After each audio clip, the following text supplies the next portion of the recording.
All right, getting it set up, gang. Tell you what we're doing today. This is I've got it backed up a little bit, not because I'm trying to show off my rig at all. You guys can come over and look at it anytime you want.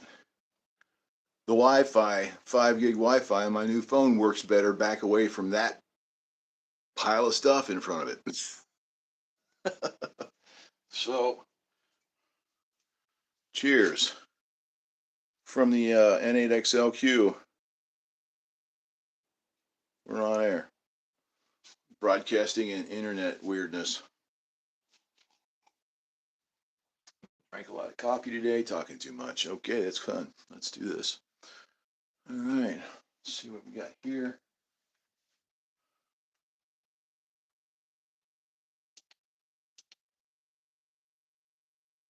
Uh-huh.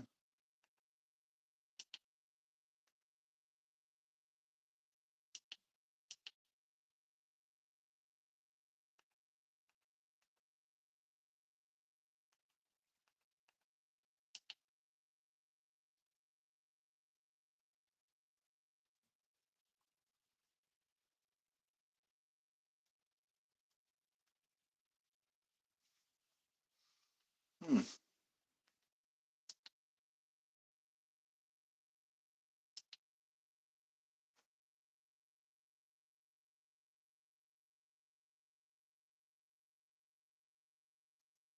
All right, now let's fix it.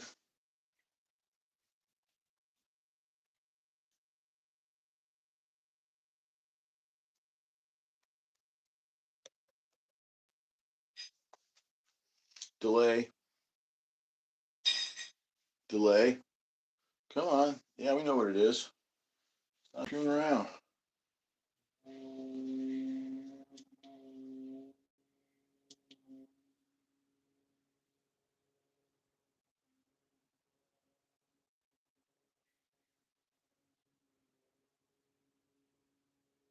Oh, so you got to come back a little more. Not getting the quality I want out of the picture. All right, look away from the screen. I don't want anybody getting vertigo and throwing up because they're watching me screw around with a camera. Just a tip from your Uncle Lenny. All right, let's just go backwards. Backing up.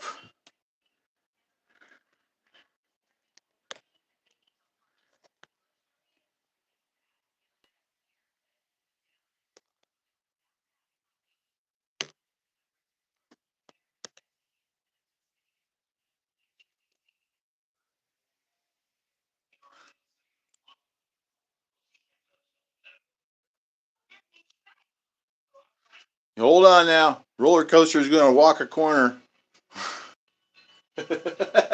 Or a dive. All right, hopefully it will come to focus when I do this. Find the coffee cup, stupid camera.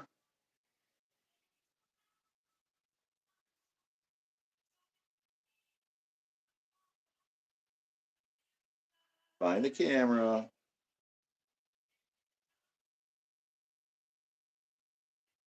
All right. All right. Doing that.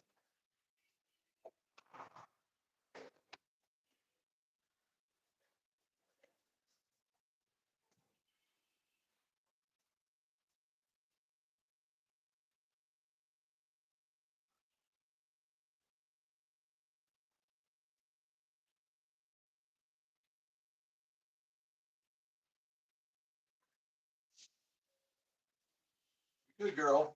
Stop asking me to do things right now for you.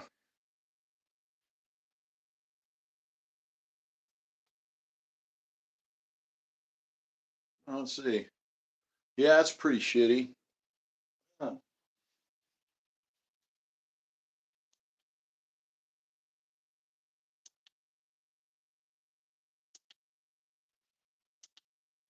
Huh. All right, let's get this going.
Let's see what we got here. November 8th, X-Ray Lima, Quebec. Testing the audio video for YouTube. N8XLQ, 1, 2, 3. Absolutely not loud enough. Okay, standing by. YouTube's up, guys. If you want to go look at your signal and yak for a couple of minutes before Jeff gets on the chair. N8XLQ.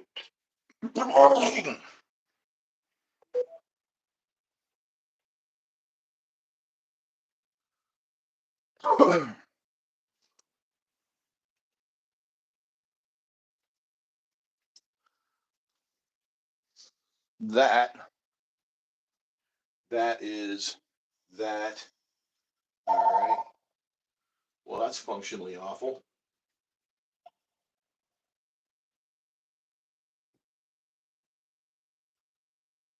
Good. I'll have to listen to that. All right. Okay. Audio check number 2, 1, 2, 3. N8XLQ. Testing for the YouTube. Next week we should have a whole better picture. New gear coming through Friday. That'll be cool. N8XLQ. That looks like it's gonna be loud enough. Anybody else wants to get in there and check themselves real quick before show starts? That's why it's here.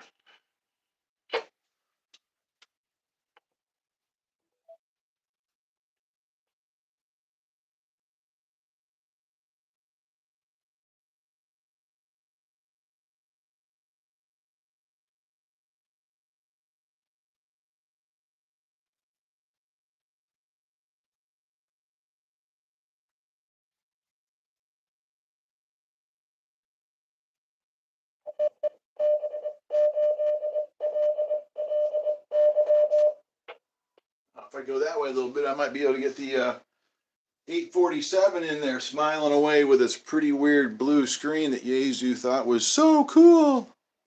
Yeah, I guess they don't think that's cool anymore. Now look what they're making. It's crazy. All right, I'm going to go this way a little bit. There, try that now. Oh, the lag's down.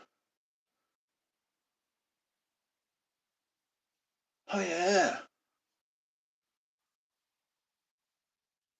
That's that. Sorry, it's not 4K, guys. It's 1080. Morning,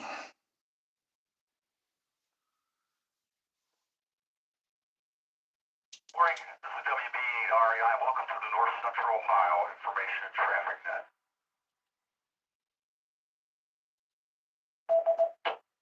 Morning, everyone. Welcome to the North Central Ohio Information and Traffic Net. Looks like a beautiful Wednesday morning here in North Central Ohio. As always, when you check in, if you're interested in our HFA is on to the 10:30 a.m. session of the Ohio Single Site Bid Net, let me know when you check in. Got all kinds of news information, all kinds of stuff to pass along just to share with you guys. And we're going to talk a little bit about the Kenwood TS450 towards the end of the net. So if you're interested in following along with the schematic, just Google Kenwood TS450 service manual. And we'll be specifically looking at the block diagrams for the phase lock loop and the schematic diagram for the phase lock loop. So if you can find those, you might want to follow along, and we'll have a little bit of fun with that. Again, I got a lot of information to share with you, so we'll be moving along kind of quick. Jim's not with us here this morning. He wasn't able to make it. He had some other things going on this morning, so we won't have Jim to take a look at our HF beacons, unfortunately, this morning. But we have all the rest of the information for propagation this morning.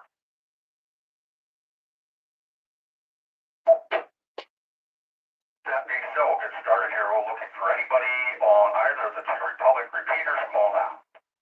Kilo Alpha Lima, Kilo November, K8LKN. Good morning, Jeff. No traffic. Sounds a little better today. KB8DNA, Clay, Huron County. Morning, Jeff. No traffic. I got an idea about that. Good morning, Jeff. This is Alpha Charlie 8 November Papa in Tiffin. Good morning. This is Kilo Echo 8 Victor Juliet Victor, Tom from Nevada. No traffic.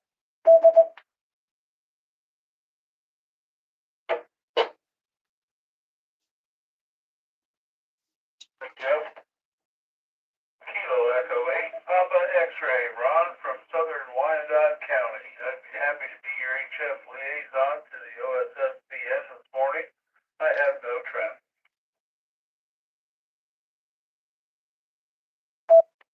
Morning, Jeff.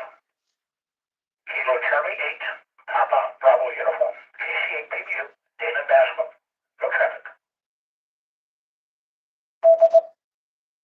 Bravo 8 to Mike Victor Tango in Nova.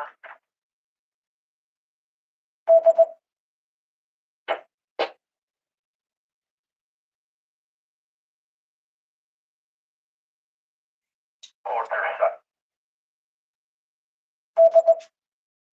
Hold on. Thanks, group. PD good morning, Frank. Nice signal, PD DNA. Good morning, Clay. Nice signal from Huron. ACNP, good morning, Dan. Good signal. WAAGET, good morning, Bob. You doubled in there with Dan, but I was able to separate you out there. Got you, Bob. Kilo Echo 8, Victor, Juliet, Victor. Good morning, Tom. Good signal. KCTV, good morning, Dan. Got you, good signal.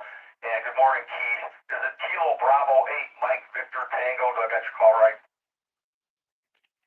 Correct. KB8MBT, Kilo Bravo 8, Mike Victor Tango.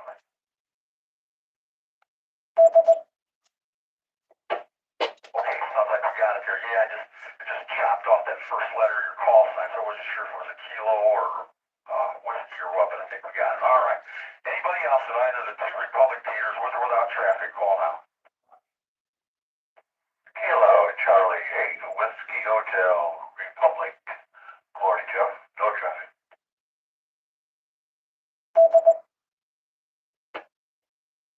Jeff?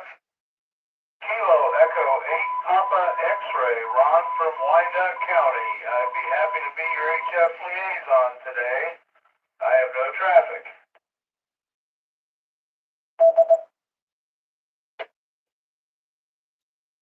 Let me get Ron in there. I got you the first time, Ron, but I forgot to acknowledge you. KEPX, good morning, Ron. Great signal.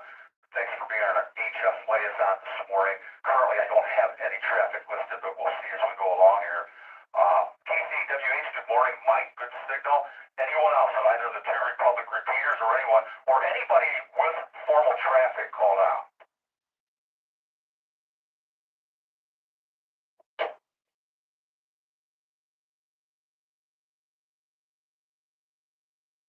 Last shot here on the Republic repeaters. Anybody else on either the two Republic repeaters with or without traffic called out?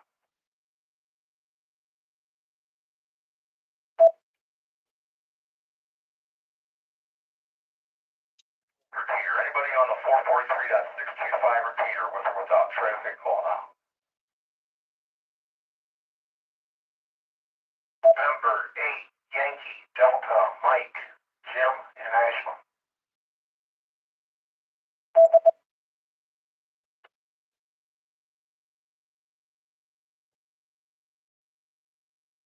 Yeah. November 8, Yankee, Delta, Mike. Nice signal, Jim. Good to hear you this morning. Anyone else on the Polk 443.625 repeater call out? Signal, Jim. Good to hear you this morning. Anyone else on the Polk 443.625 repeater call out? Hotel, Delta, Papa, K, C, H, H, D, Jerry, and Shreve in Wayne County, no traffic.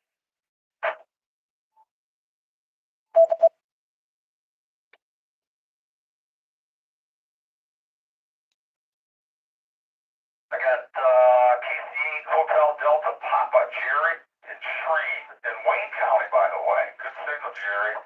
And thanks for the nice check-in. Anyone else on the Polk repeater call now?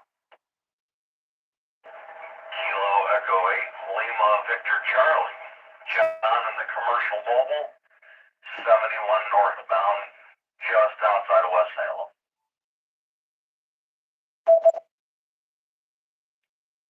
Control Chicken Whiskey 0 Alpha Mike November, W0 AMN, no traffic on the Polk repeater.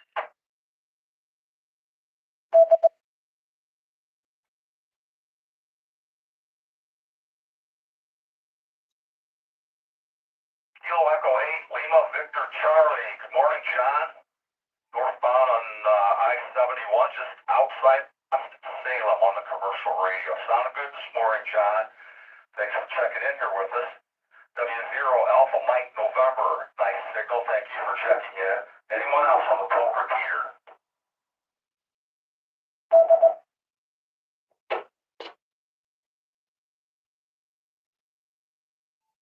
WBREI, this is the North Central Ohio Information and Traffic Net. Now looking for stations on the Mansfield 443.075 repeater with or without traffic. Call now.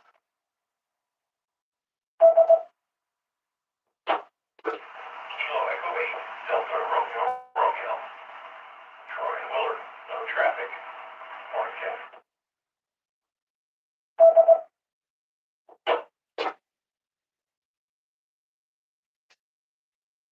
Kilo Echo 8, Delta Romeo, Romeo. Good morning, Troy. Nice signal, Troy. Sounding good this morning. Are you coming in on the Mansfield repeater? Yes, sir. I like to try a different repeater each week just to make sure I can still hit them all. That's awesome, Troy. Yeah, good deal. Very good. I was just curious. Apparently you're hearing good through the Mansfield repeater, and you sound good coming this way too. So, yeah, fine business, Troy. Thanks for doing that, testing that out. Appreciate that. Anybody else on the Mansfield 443.075 repeater? Call out.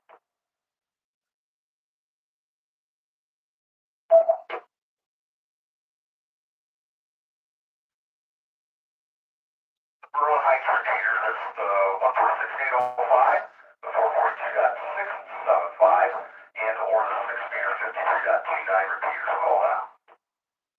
Morning, Jeff, and then QQYZ in Florence Township.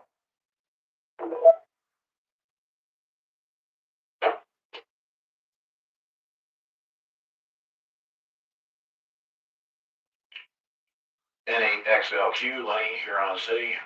Stay away from the studio. It's super loud in there. YouTube's up and running, and good morning.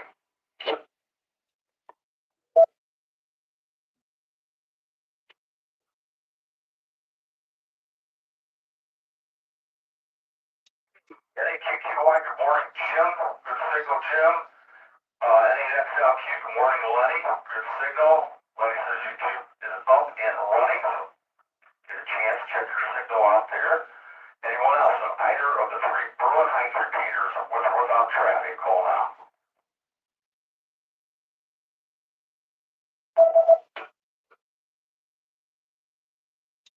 Go 8, Victor Oscar X-ray, H8VOX, Scott, Vermillion Township, no traffic.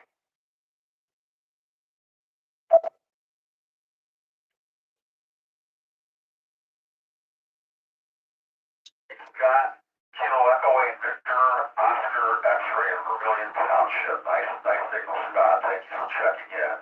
Let's see here. How about the Elyria repeater? Anybody on the UHF 443.9875 machine? Call now.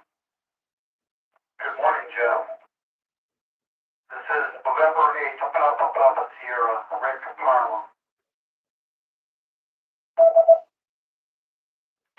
Kilo 8, Charlie, Victor Mike, K8CVM, Chuck Mobile, Parma Heights.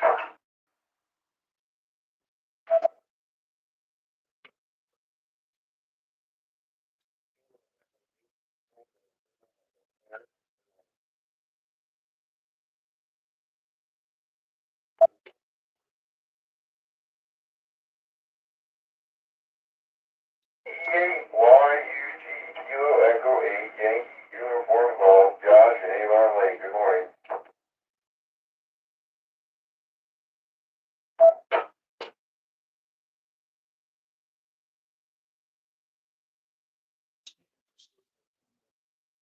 Nice group there. Try to jump in there, not clobber anybody.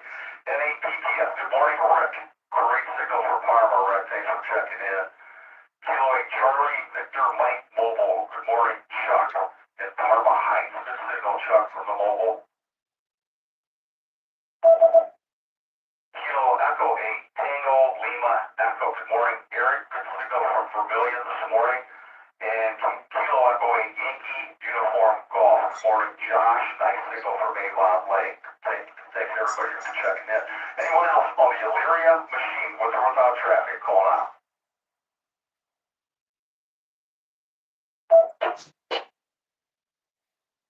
Charlie 3, Quebec, November, Delta, Genie.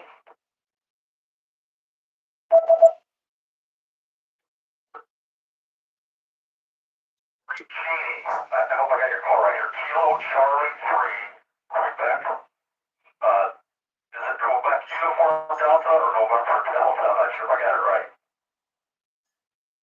Kilo Charlie 3, Quebec, November, Delta.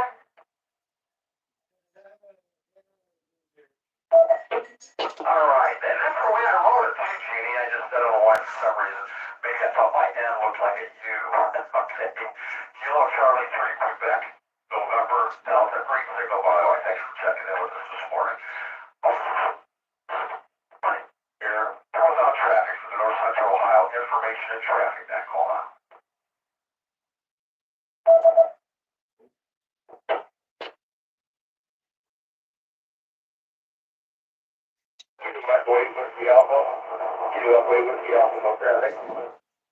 Hey, Oleg Toledo.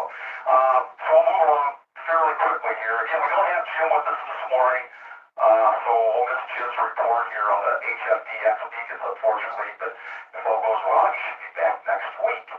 All right, well, let's get started. Let's take a look at our WWE report first out. Solar terrestrial indices for August the 8th, yesterday's date. The solar flux was 159. The estimated planetary A index was 8. The estimated planetary K index at 8 a.m. Eastern Standard Time on today's date, August the 9th, was 1.33. Now, space weather for the past 24 hours has been minor. Solar radiation storms reaching the F1 level occurred. The space weather for the next 24 hours is predicted to be minor. Solar radiation storms reaching the S1 level are expected. Radio blackouts reaching the R1 level are likely. And remember, those blackouts occur to be on the daylit side of the Earth, where whenever that happens. All right, let's take a look at space weather information here this morning. Right now, the solar wind is up a little bit, but nothing drastic. It's just a little over 400 kilometers per second. We usually hover right around 350 to 375, so that's pretty close. Just up a little bit. Let's see, a cannibal coronal mass ejection expected to hit Earth yesterday on August the 8th might have missed us. I was never expected to be a direct hit, so no model suggested that only the flank of the coronal mass ejection might grip field, so a miss comes as no surprise. Now, a late arrival is also possible, so we are extending a minor geomagnetic storm watch, that's G1 level, into August the 9th, today's date.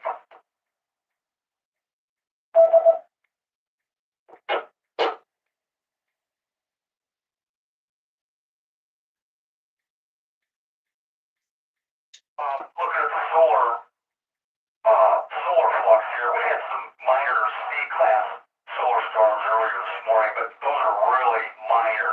We noticed really very little effect from the C-class flares. But what I was going to mention was, if anybody operated the North American QSO party this past weekend, see, that would have put us on, Saturday, August 5th. I'm just looking at the solar flux index, or the solar flux information for Saturday, August 5th. And so right around 2200 hours Zulu, which I guess that would be, about 6 p.m. Eastern Standard Time, from about 6 p.m. Eastern Standard Time to just about 8 p.m.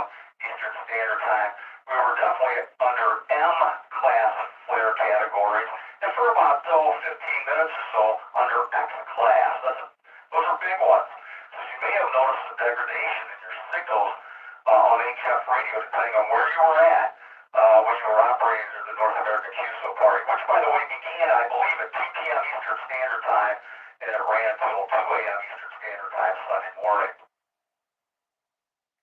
And again, this is kind of interesting to look at that. We also experienced another large X-class flare, which would have been August 7th, and that was right around, right around 4:30 p.m. Eastern Standard Time, which would have been Monday, 4:30 p.m. Now, those are big ones, and they would have caused on the sunlit side of the Earth, which I guess would have been around 4:30 p.m. You would have noticed definitely some degradation, especially on 75 meters, 40 meters.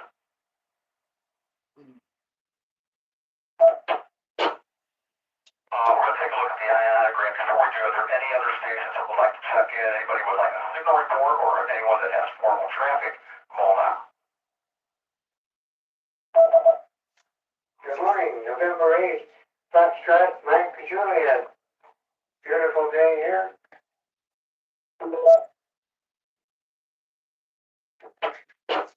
58, Tango Foxtrot, Mike, from the Huron Pier in Huron, Ohio. Morning, Jeff.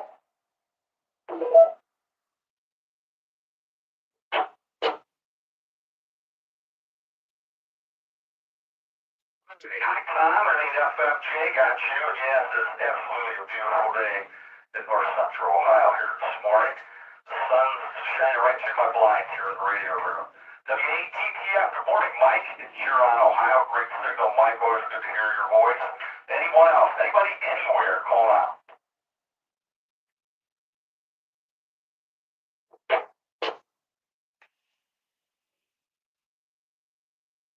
Cool. All right, let's take a look at our ionogram from the ionoson in Alpena, Michigan, where right now I'm looking at it, and I can see 3 defined layers. You remember all those different E layers and F layers and all that when you were studying for your hand ticket.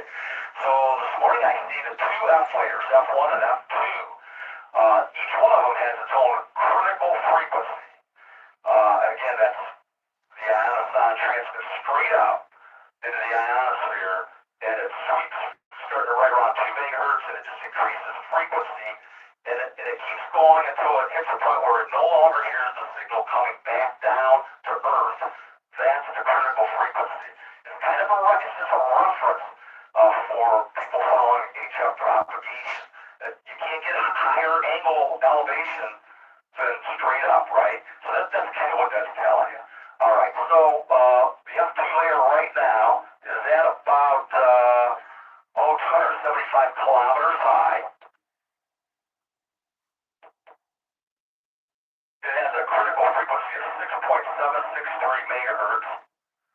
And there's also an F1 layer. So during the daytime, the F layer splits into 2 separate layers. So the F1 layer is a little bit lower in height than the F2 layer. And it has a critical frequency of its own. It's 4.85 megahertz. Looking at an E layer, I can see an E layer also on the ionogram. It's about 90 kilometers high. That usually is right about where it's at, 90 kilometers high. And it has its own critical frequency, which is 3.18 megahertz.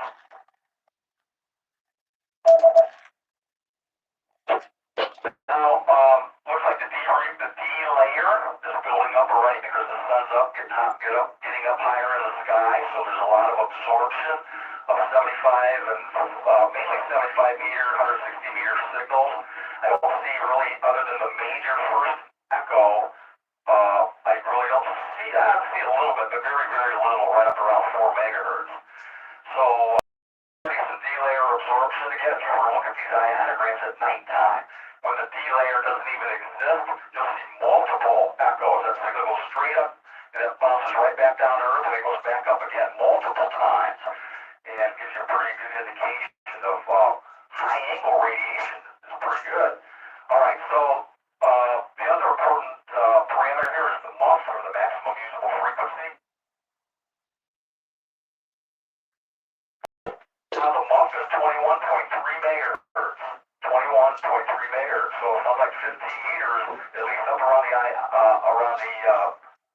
Alpena Toledo, Michigan area is probably a lot of times we're about 200 miles from them, so we're usually followed fairly close. So if you wanted to talk the furthest on the first hop, you would get on the 15-meter band, 21.3. Yeah, Jim here, well, we would kind of verify that a little bit more with some of his readings. All right, let's take a look at our tropospheric ducting map.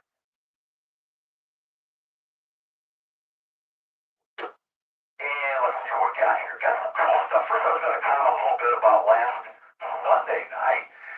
We here in Seneca County, we run our local 2-meter area net, and then we do a simplex net on 146.43 simplex, and conditions were really good.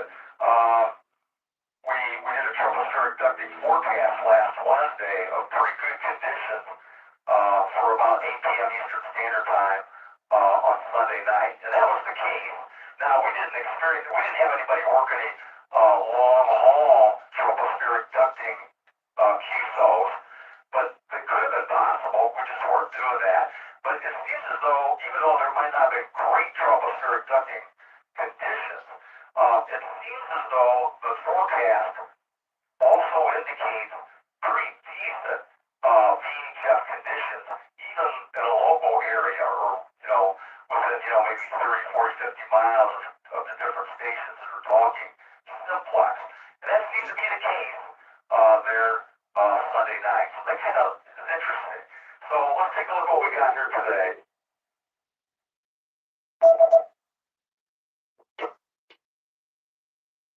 Now here, 2 a.m. this morning, most of Ohio was in marginal conditions. Of course, over Lake Erie, it's always like pretty good, moderate to high. We stayed all over the whole state, marginal conditions for the whole state right on up until 5 o'clock this morning. 8 o'clock this morning, still in marginal conditions. In the very northwest part of Lake Erie, has moderate to high conditions, just a little patch. Geez, over Lake Michigan, it's really strong conditions over Lake Michigan at the moment.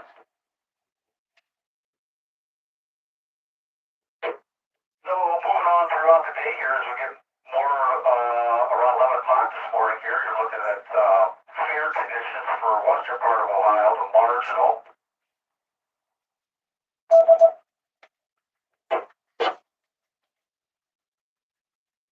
Fair to marginal until all the way up until up until Friday, at the wee hours of Friday morning, August the 11th. If you're down around the Ohio River, you're going to be experiencing some high to strong conditions, and even in the very east central part of Ohio, you're going to be looking at high to strong conditions.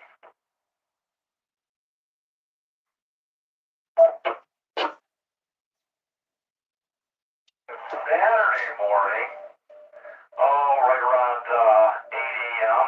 Again, we're under marginal conditions for most of Ohio. Up around northeastern Ohio, it's fair conditions. And straight north of us into southeast Michigan, we're in Toledo, you're looking at high to strong conditions, a pretty good patch right there. The neat part here is we're getting to is going to be Saturday night at 8 p.m. Eastern Standard Time.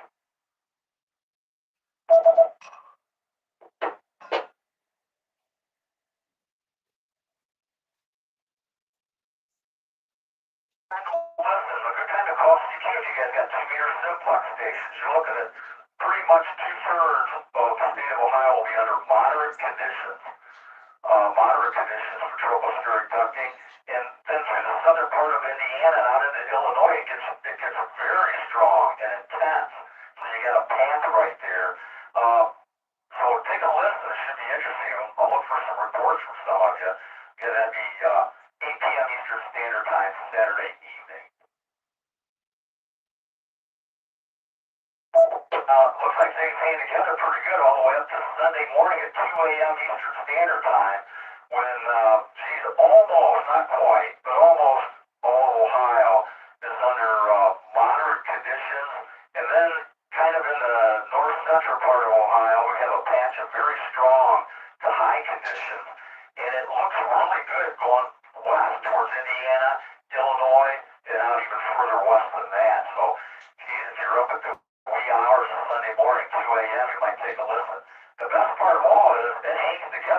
definitely intensifies as we get into Sunday morning at 8 a.m. Eastern Standard Time. Right, so you 2-meter guys, maybe even you UHF guys, you gotta listen. You gotta be listening here. This Sunday morning at 8 a.m. Eastern Standard Time, pretty much, especially through the central part of Ohio, we're going to be in very strong to strong conditions, in high conditions for most of the rest of the state, and going west into Indiana. Now the very little tiny northern part of Ohio will only be in marginal conditions. But if you drop down south of Toledo and you get into the central part of Ohio, again, you're going to be looking at strong to very strong conditions throughout most of central Ohio and going right into central Indiana. So definitely be listening Sunday. That's interesting. Again, August 13th, Sunday at 8 a.m. Eastern Standard Time. Can you write that one down? Let me know. I'd be interested to know what the conditions were like for you guys that got maybe 2-meter sideband capability. Oh, and then, 2-meter FM too, for sure. Continuing on into Sunday, 2 p.m. in the afternoon drops back to marginal conditions. Pretty much stays that way to the end of our forecast date of Monday. So Sunday morning, 8 a.m., that's the big time. You listen. And maybe some of you can give us a report. Call CQ. Maybe somebody might hear you. You never know how far you might be able to work about 2-meter simplex. All right. So we'll continue. We'll pause again here for a second. Are there any returning stations or any other stations, with or without traffic? Anyone that would like a signal report, call WDAREI.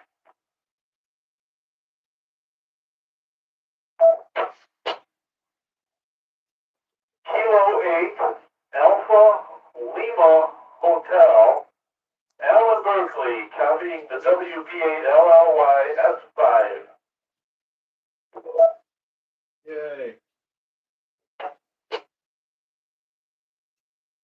WP8 REI from W8TCC. 5 on the WB8LLY repeater. All right. Well, thank you for the report, Al. Good to hear you this morning. It sounded good here in the Tiffin, Ohio. I'm coming in on the Republic, Ohio repeater, 147255. Thank you, Al. Anyone else before we continue?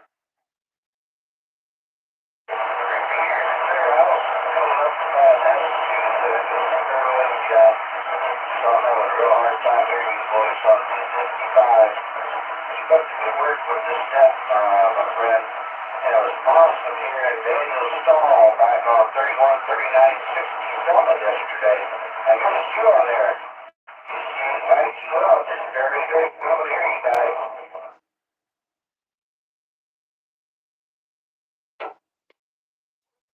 Good morning, Bill. KCYQL. We got a copy on you there, Bill. We're able to, there's white noise in there and crackling, but I can copy most of what you were saying here, so you're just making it in here this morning. Thanks for taking a minute to drop by and say hello. I'm sure Dan caught your greetings here as well. And always good to hear folks from over there in the northwest part of Ohio here this morning. Thanks for checking in, Bill. Anyone else before we continue? WB8 REI from W8TCZ in Huron.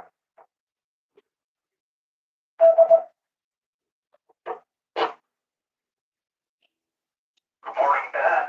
W8 Tango Charlie Zulu in Huron. Signal as I can hear you this morning. Anybody else?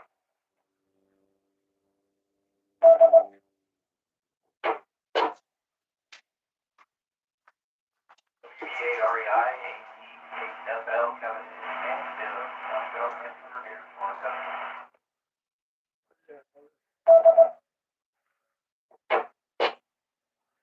Good morning, Kevin. 88 Alpha Delta 8 Foxtrot Lima coming in on the Mansfield repeater. How you copying through the Mansfield repeater this morning, Kevin? So far, everything sounds real good. Thank you.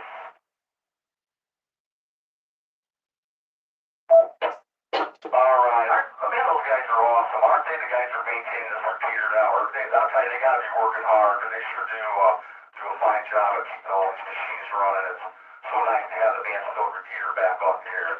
All right, and thanks for the signal report there from the Mansfield area, Kevin. NEFL, and that's WBREI, the North Central Ohio Information and Traffic. And anyone else before we continue?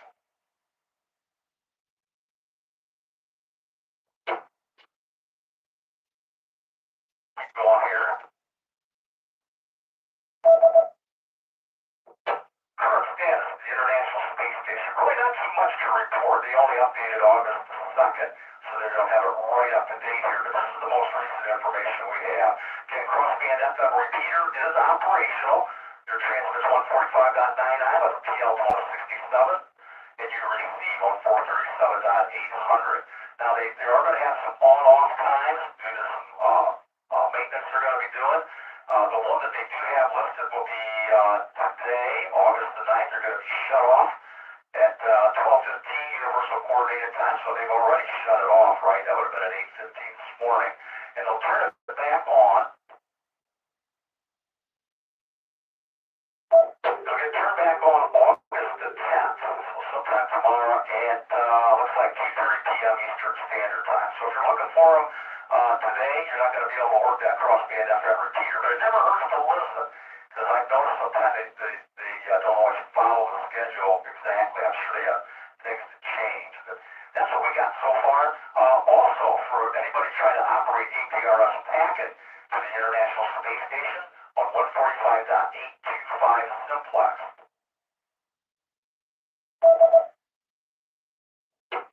So currently, right now, you're not going to be able to do that because the radio is not configured. It says the default mode is for packet operation on that radio. That's the Kenwood. It's in the service module, and they're working to get it restored. So I guess the quick takeaway here is APRS packet is down for the time being until they get that radio back up and running. And they got the radio and the Columbus module shut off. That's the one operating the crossband FM repeater, and it'll be shut off until 2:30 p.m. Eastern Standard Time tomorrow. No school contacts for us to listen to. So again, as we see those come in, and it looks like they're in our footprint, or we'll be able to hear them, well, we'll be sure to pass that along to you. So that's the update on the International Space Station. Now, we go over to Dan for our weather and ISS and Tiangon passes. Let's pause here just a second, see if we have any other stations with or without traffic or anyone else that would like a signal report call out. Echo, this is Whiskey Alpha 8, Tango, Julia, Charlie, WAATJC, and Ken, Ohio.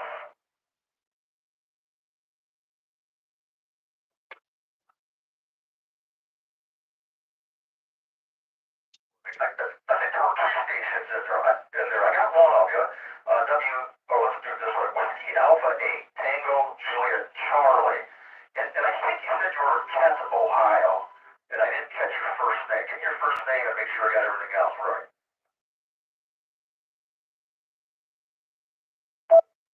WAATJC, name here is Charlie, and we're located in Nankin, Ohio. Nankin, Ohio. Over.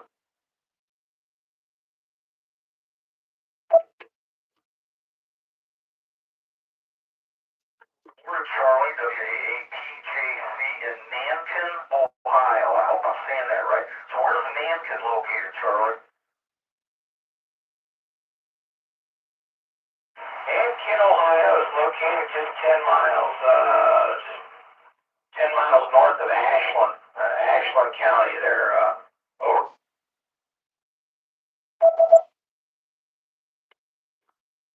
Trying to get a mental picture where you're at there 10 miles north of Ashland or Ashland County. Okay, very good. Good signal this morning. Thanks for taking a minute to check in here with us.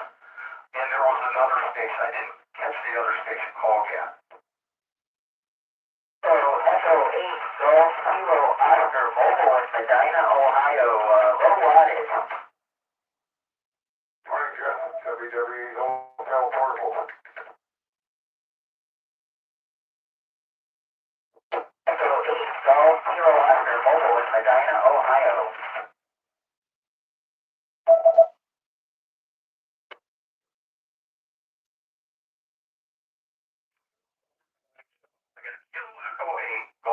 Kilo Oscar Mobile, I think it was mobile, operating low power from Medina, Ohio. All right, you got a good signal. When I was just trying to set everybody out. And WW8H, good morning, Gary. I got you, Gary. Nice signal from you as well. KEGKO, what was your first name? Here is Jody Juliet Oscar Delta Yankee, just driving out of downtown Medina into Fort Akron right now on Route 18. Well, my goodness, Jody, your mobile signal's doing pretty good into the repeater. Just leaving Medina, heading toward Akron on Route 18. Route 18, I think you said there. And yeah, doing a fine job. Good job. Thank you for checking in here with us this morning. Good to have you on the list. Anyone else before we continue?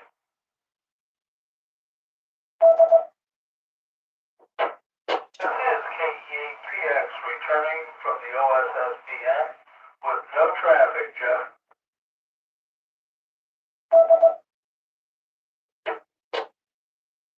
KEPX, welcome back, Ron. Thanks for being our HF liaison station this morning. Much appreciated. All right, let's check with Dan, see if he's ready to go here. We'll get some other information, some ISS and Zion Gang information. KCTDU, I'll turn it over to you, Dan. Hey, good morning, Jeff. Good morning again. And good morning to everybody else on the net. Well, I'm telling you, Jeff, I can't hide from anybody. That bill catches me wherever I go. It's good hearing him on the net this morning. Okay, I got some what? Well, I'll tell you what, this is a true mixed bag here. Today, mostly sunny, high of 83. Tonight, chance of thunderstorms. And they're looking at about a 50% chance of thunderstorms tonight. Thursday, 30% thunderstorms again, Thursday night.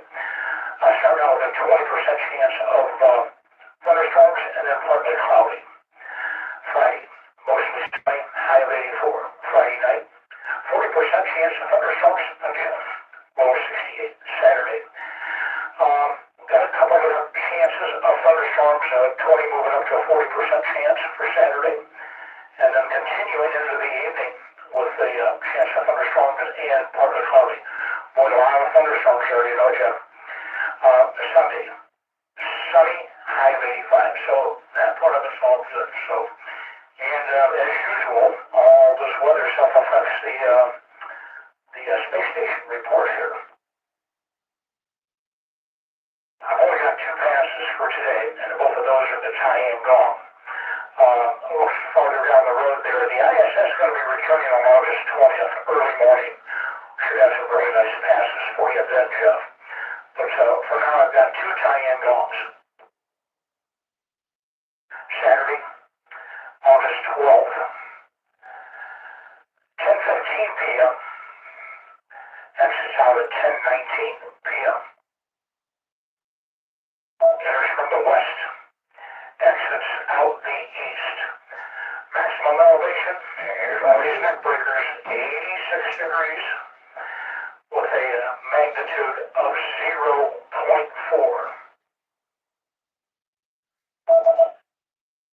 Number 2 pass, Monday, August 14th, enters at 9:58 p.m. Exits at I've got 9:57. Well, it must be backing up. I'm not sure what I did there. Maybe I can get that checked out. Enters from the west. Exits out the east-southeast. Maximum elevation 66 degrees and a magnitude of 0.4. So pretty thin on the space station passes this week, Jeff. And but coming the 20th, we'll have some ISS stuff to look at. And I am not going to be able to be here next week, so I'll return the week after that and get on with that. Okay, Jeff, that's all we got for today. Thanks. KCPVU.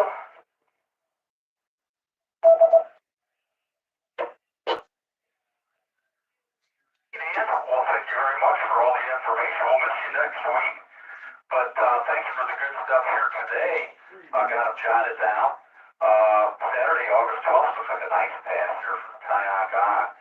4 minutes there, almost straight up. Matter of fact, we'll keep our fingers crossed. I know we got thunderstorms a lot in the forecast in the upcoming days here, so hopefully we'll have a clear night for Saturday and see what happens.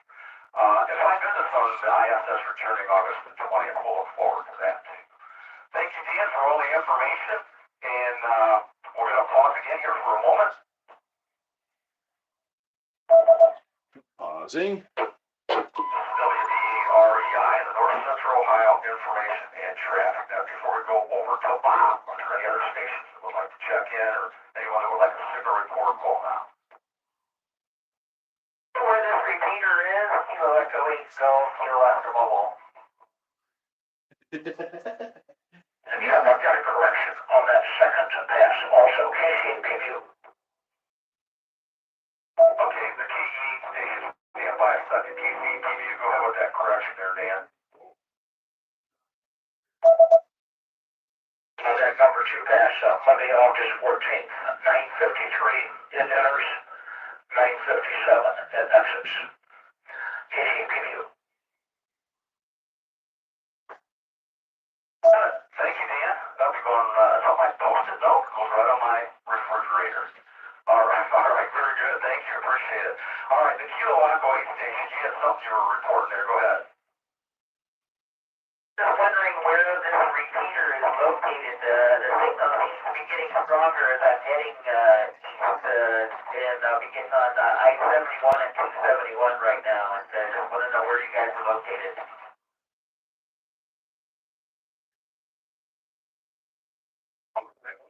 Jody, KEGKO Mobile. Well, here's what I can tell you. I'm located in Tiffin, Ohio, and I'm coming through the Republic 147.255 repeater. So you're moving toward Akron, it sounds like. Without pulling my repeater map up here, I'm not sure which repeater you're working at the moment. And others, I'm sure, could jump on here and probably clear that up immediately.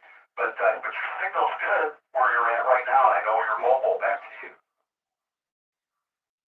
Roger, 443-665, whatever that repeater is. I don't have the name or the call sign on the radio, just the frequency. So, well, thank you for coming back. Appreciate it. Again, the signal's coming in better. If you're in you're where you said you were, I know where that's at. That's even west of Clarksville. So, it must be a network of repeaters, I take it?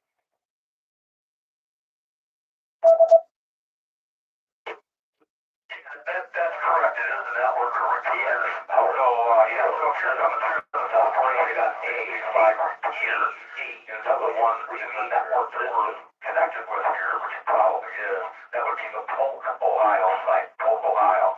That's the repeater that you're coming through at the moment. Yeah, there's 4 or 5 different repeaters. They're all linked together via RF, the way I understand it. And it's a really, really nice network of repeaters. Covers a good portion of North Central Ohio. So that's what I know about it. Jody, back to you. I appreciate that, and yeah, Polk does have a really nice footprint. So I'm normally not on UHF, but Medina Amateur Radio Club, all their repeaters are down right now for repair. So I was just scanning the band and heard you guys on there. Thanks for all the information about the ISS, and great hearing about the good 10-minute one. ALS and LOS is really important when you're working the ISS. 7-3, and appreciate the comeback. 88 Mobile.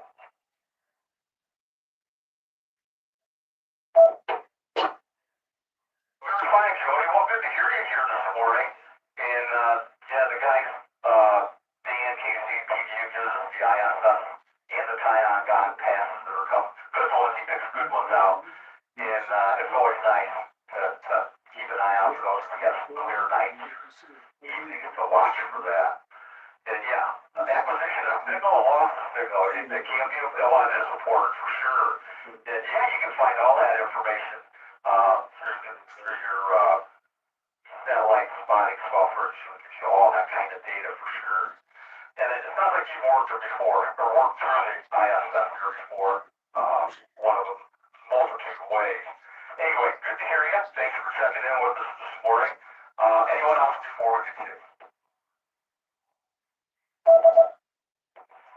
Kilo, Echo, 8, Tango, Sierra, Victor, Jerry out here in Grafton. Good morning, Jeff. And there's my late check-in.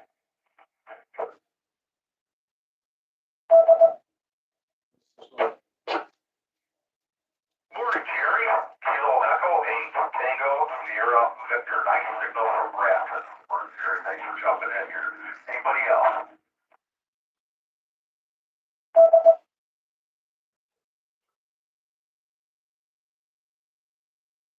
Keep going here. Ohio, Texas. Oh, wait a minute. Oh, back up, Jeff. We gotta get Bob here. What am I doing? Bob, he's got our information on special event stations, GE testing and handfest, WAA. If you are ready, I'm jumping around here. I must have too much coffee to drink this morning. Me too. Over to you, Bob.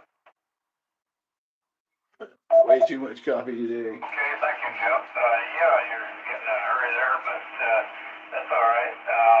Yeah, this week we got a Hamfest again. This one is the Cincinnati Hamfest, and that's on Saturday, August 12th. They're at the Owensville, Claremont County Fairgrounds. Address is 1000 Locust Street in Owensville, Ohio. They'll have door prizes at least every 15 minutes. They said they have great food and refreshments on site. I have done that Hamfest, and they usually have some food trucks there, so food is usually a little better than normal Hamfest fare. They have a VE testing at 9 a.m. to 11 a.m., and they do ask you to register ahead of time if you're going to do the testing at the Hamfest. They have a link at their website, and their website is Cincinnati Hamfest, all one word, .org.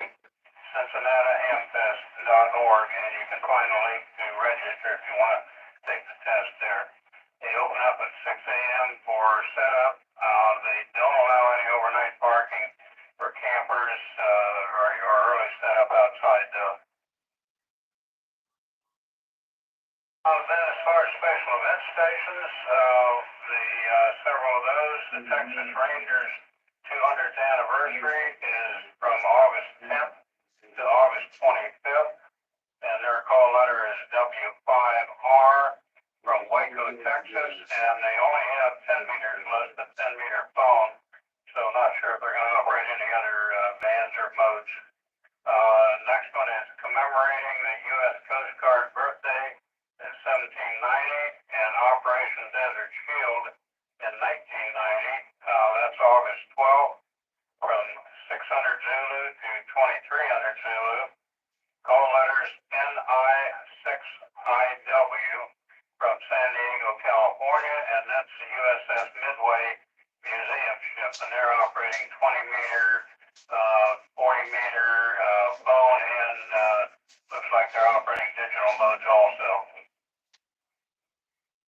The next special event is Friends of Bodie Day, August 12th and 13th, 1500 Zulu to 100 Zulu. Call letter is W6B, and that's the Bodie State Historic Park in California. They'll be operating, looks like just phone, but 40, 20, 15, and 10 meters. The next one is Wiscasset, Waterville, and Farmington Main Railway Museum Annual Picnic, and that's August 12th and 13th from 1300 Zulu to 2000 Zulu, operating as W1W from Alna, Maine, and they look like they're operating on 40 meter, 20 meter, 15 and 10, and also looks like this phone. Also another Navajo Code Talkers special event. This is August 13th to the 19th. Call letter N7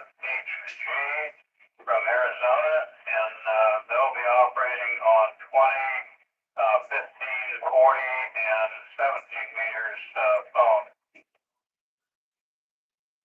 And one last one is the National Sunflower Day. The Sunflower Link System, a multi-mode link system in Kansas, is hosting a special event for National Sunflower Day on August 15th with the call sign W0S, and the stations are encouraged to check into the Sunflower Net using one of the connectors listed at www.sunflowernet.us.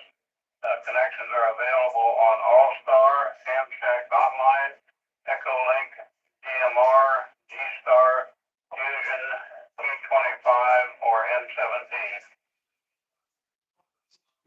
And one other international special event from Netherlands.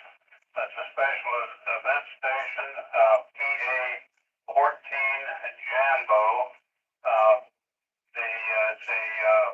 They're going to be operating until August 17th, and it's to commemorate the Harlem Jamboree, an international scout meeting hosted every 4 years.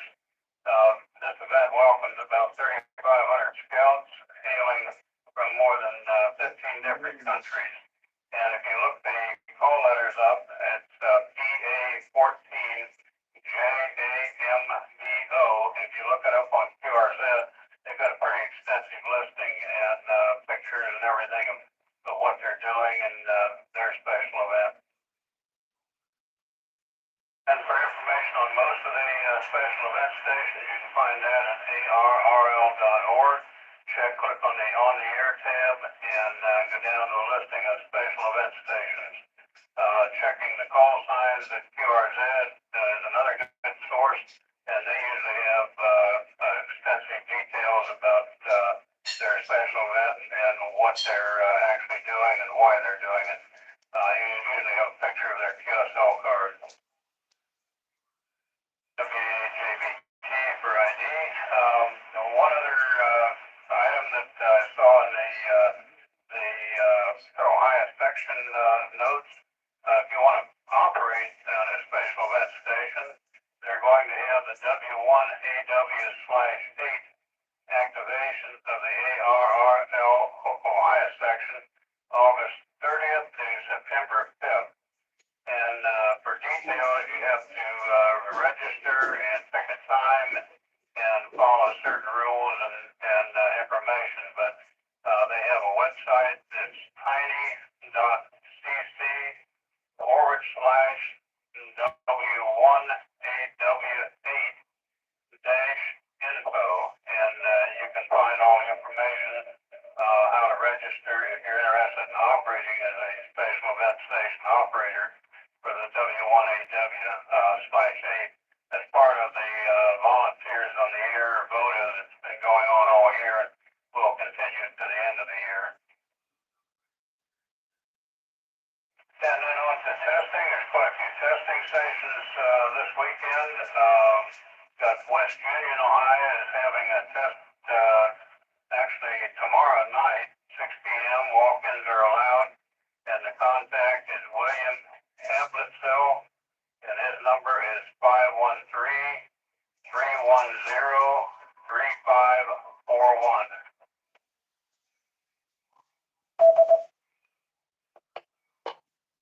The next testing station on Saturday, Finley's having their testing, August 12th, 9 a.m. Walk-ins are allowed. Contact is Roger Wheat at 419-581-7037. And the testing station is at the Finley Radio Club Clubhouse, and they're at 1333 West Sandusky Street in Finley.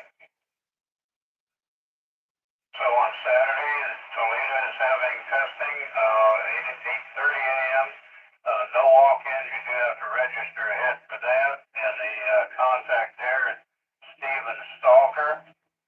His number is 419-467-3734, and the testing is at the Lucas County EMS Training Center, 2127 Jefferson Avenue in Toledo.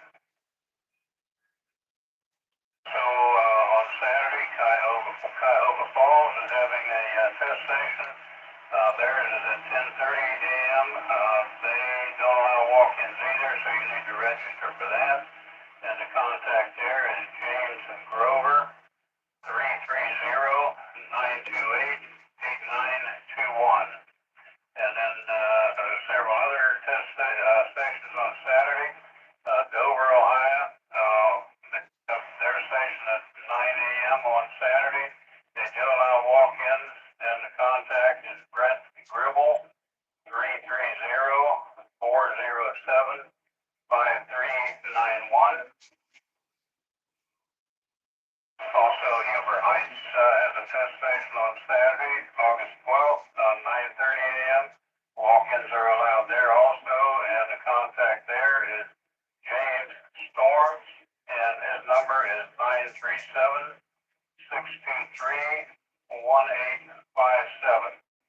Also, another station on Saturday in Lisbon, Ohio.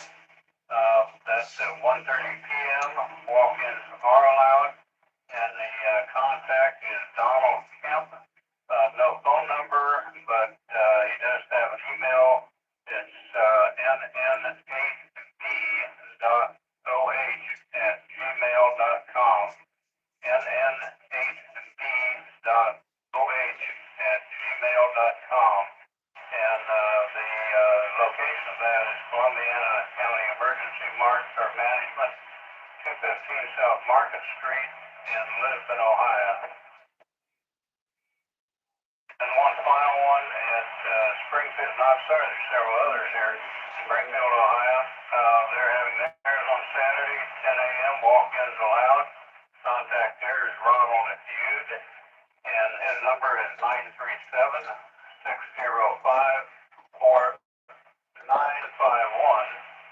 Also, the Westchester, Ohio, theirs on Saturday also, 10 a.m. No walk-ins allowed there. You have to register. That's Ashley Wallace. Number is 574-532-2166. And that's the Voice of America club station. That they're having that at the Voice of America. And that's pretty near the Cincinnati Ham Fest, which I mentioned earlier.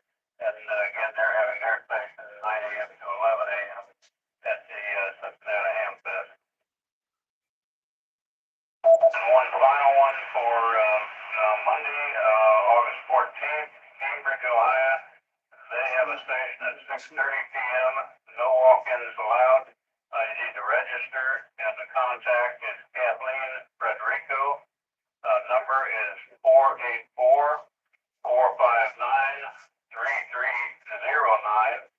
And in addition to the in-person testing, there's also about 24 different groups that offer online exams, and you can find those listed at arrl.org website under licensing, education, and training. Also, you can go to hamstudy.org, and they have a good search engine, and you can locate in-person or online testing at that. With that, I'll turn it back to you, Jeff, at the WAJBT.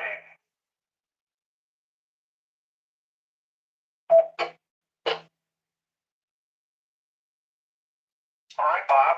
Excellent, man. Bob covered all the opportunities for handspec testing for sure. Anybody need any information repeated, any numbers or contact information or anything else that Bob covered? Call now.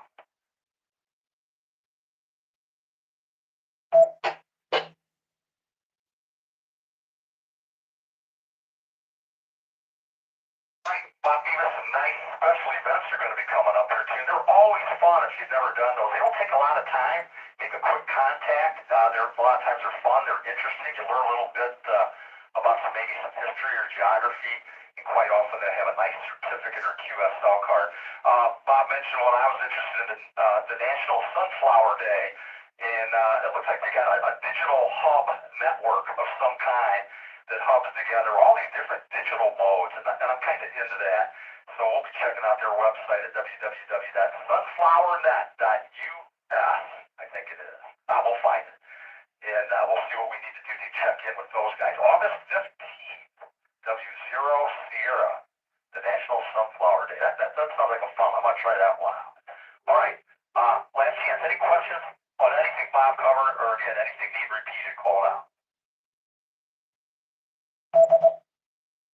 JVC, another comment? Go ahead, Bob. Yeah, the Sunflower Day, I think I worked at last year. Worked it on FC8, not through any of the, the digital links, like Echo Link or anything.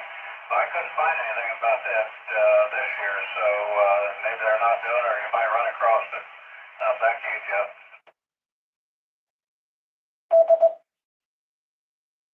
Okay, very good, Bob. Yeah, it's kind of interesting. Yeah, some years they especially bus stations, they change things up a little bit as to what modes that they're operating. But never hurts to listen anyway. You never know. Even though they might not listen, that they may still be operating FTA. Yeah, I thought I'd give them a shot there and see how to connect. I've got a whole bunch of type of digital capability here, and I thought maybe we'd give that one a try here. Sounds like a fun one. I tried to at least pick one out, especially bus stations. I love them. Thank you very much, Bob. Before we continue, anybody else that would like to check in or questions or comments, call out. This is KM8YOR Mobile checking in. Check in. Battery shut in that laptop. All right, I got Mike, KM8YOR. Nice signal, Mike. Thanks for checking in this morning. Hope your mom's doing better. And there was another station that just kind of doubled with Mike call again. November 8 Bravo, Alpha, Bravo, Jordy in Norwalk.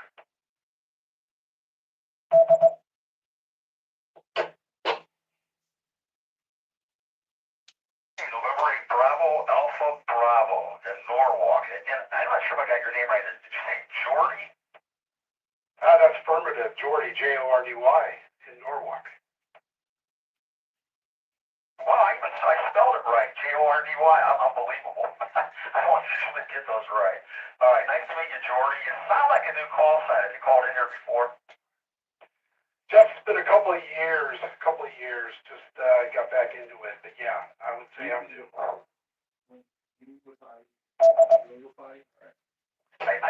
don't have my brain power with me here this morning. Jim is off today. And I'm going to mark that down that you are a new call sign. And then I will pass that to him next week. And hopefully you'll be around next week and we'll ring the bell buzzer for you. And you'll pick us up another number. We're getting really close to the 300 mark, 300 new call signs. So welcome to the net. And you got a great signal, by the way, from Norwalk, Ohio this morning. NADAD and the net. WDAREI or North Central Ohio Information Traffic. Anyone else before we continue?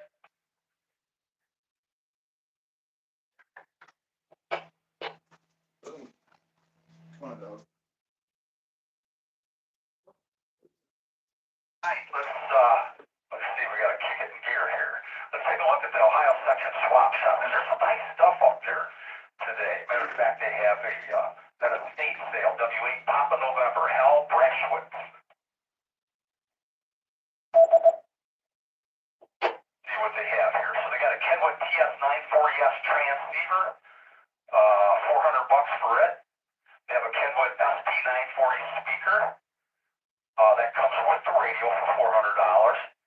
They also have a Collins 75A-4 receiver, $350. They have a Hammerland HQ140X receiver, $75.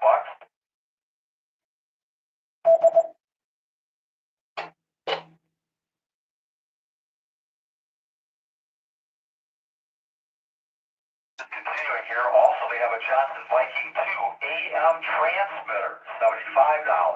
Now they've got the serial numbers for all that equipment listed on the website, so if you're interested in that, just check out the Ohio Section Swap Shop. You can get those details.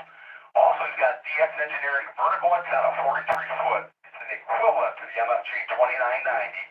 Used, it's $200. Got a DX Engineering HF antenna mounting tilt and pivot base. It's the DXE-VA-base. It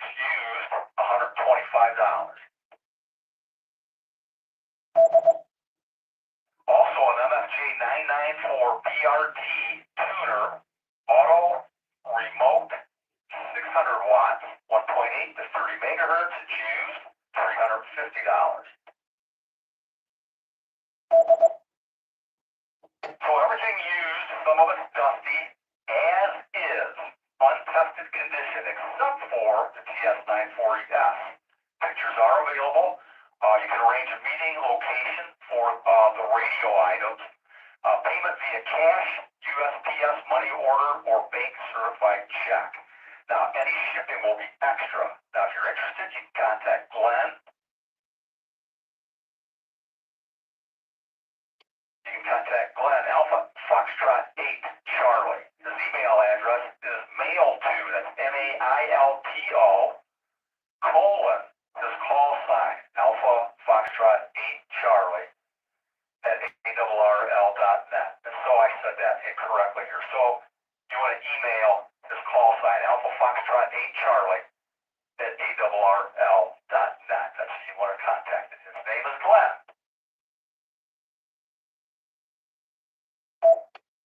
So for sale, a Yaesu 991A. It's new, in the box. It's never been on the air. Originally purchased from R&L Electronics. The radio will do HF, 6 meters, 2 meters, and 440. It has all the warranty cards, all the packaging. It's never been opened. Purchased during COVID for the POTA station. He's asking $950. Current new prices range from $12.59 to $14.95 from the dealer. If you're interested, contact Stephen Harvey, November 8 Romeo Lima Whiskey. His contact email address is sharvey, that's SHARVEY, at Blue Island Tech, all one word, blueislandtech.com. I think that's all we're going to, oh, wait a minute here, we got one, yeah, we got one more here. All right, let's see, also, these items need to move quickly, this gentleman says. Cash or money order. If you're interested in any of these items, the Yaesu FT1802M, the Yaesu VX7R handheld, the Yaesu F1470 handheld, it needs battery, a realistic 10-meter HX100 sideband radio, a JC Penny 40-channel sideband radio, and a Yaesu antenna rotator and controller, the G800DXA. Also got some antennas, a Cushcraft AF 10, 15, and 20 meter beam, Cushcraft Ringo antenna, AR2s, he's got 2 of them. Same Tex power supplies, an FCC 1235M, it's less than a year old. He's got 2 scanners, a Bearcat DX 125AT, and a Realistic Pro 202.3. He's got 2 KOSS headphones, 1 Venture Bravo Yankee -1 key. He's also got 3 sections of tower. They're free if you remove them. All right, so if you're interested in any of that, contact Pat. His email address is probertson, the number 1. Again, probertson, the number 1 at neo.rr.com.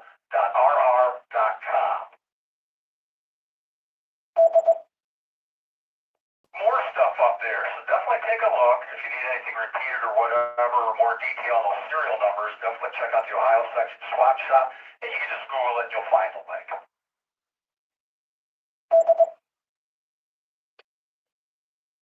WBREI, this is the North Central Ohio Information and Traffic Net. All right, let's get into some news and some information on what's been going on kind of around the Ohio section.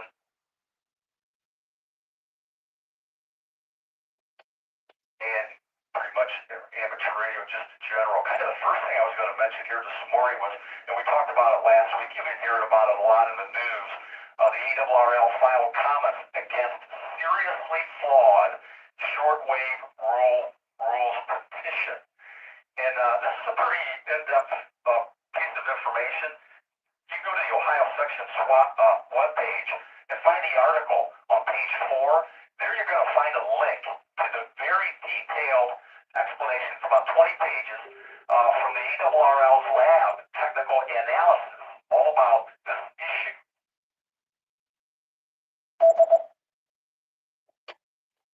What are we talking about? Well, the Shortwave Modernization Coalition, it's called the SMC, which represents certain HF stock trading interests. Remember, we talked about this about a year ago. Well, anyway, they filed a petition with the FCC, and the AWRL responded on behalf of its members, 760,000 licensees in the amateur radio service here in the United States. Now, I'm just giving you little bits and parts of this. Here's the big part you want to know about, anybody listening. I'm going to give you the frequencies that they're planning or proposing on operating this commercial station on. And again, it's going to be used for high frequency stock trading interest.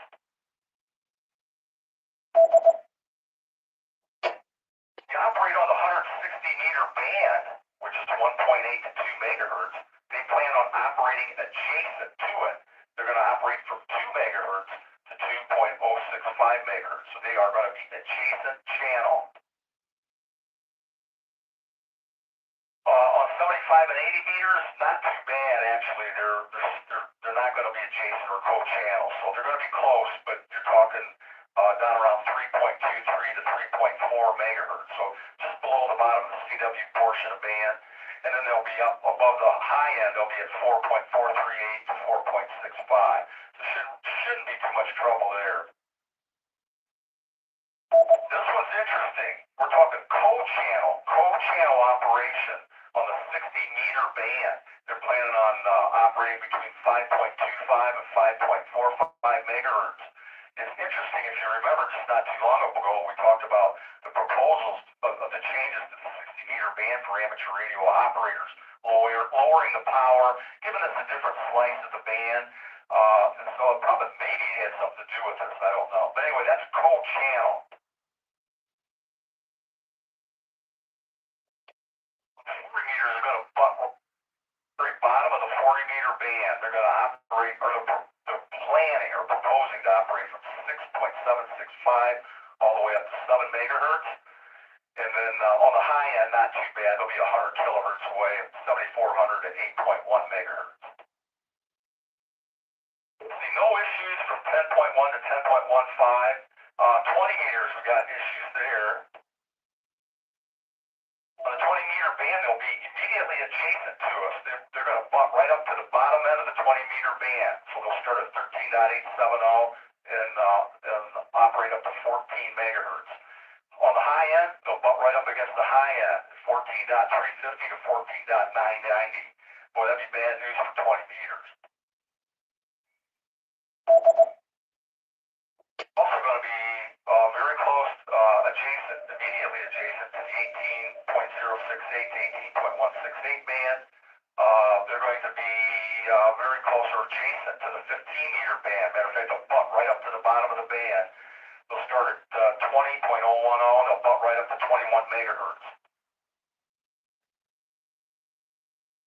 And they're pretty far away on the high end of the band. They'll be at 21.850 to 21.924.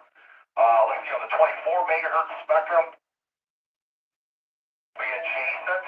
They'll be operating, they'll butt right up against the high end of the band. They'll operate from 23.350 to 24.890. And they'll butt right up against the bottom of the band. So we start at 24.890 and we operate at 24.990. Heads up on all that. If you get a chance and you're into the technical kind of stuff, find the link there to the actual technical analysis that was done by the AWRL's lab.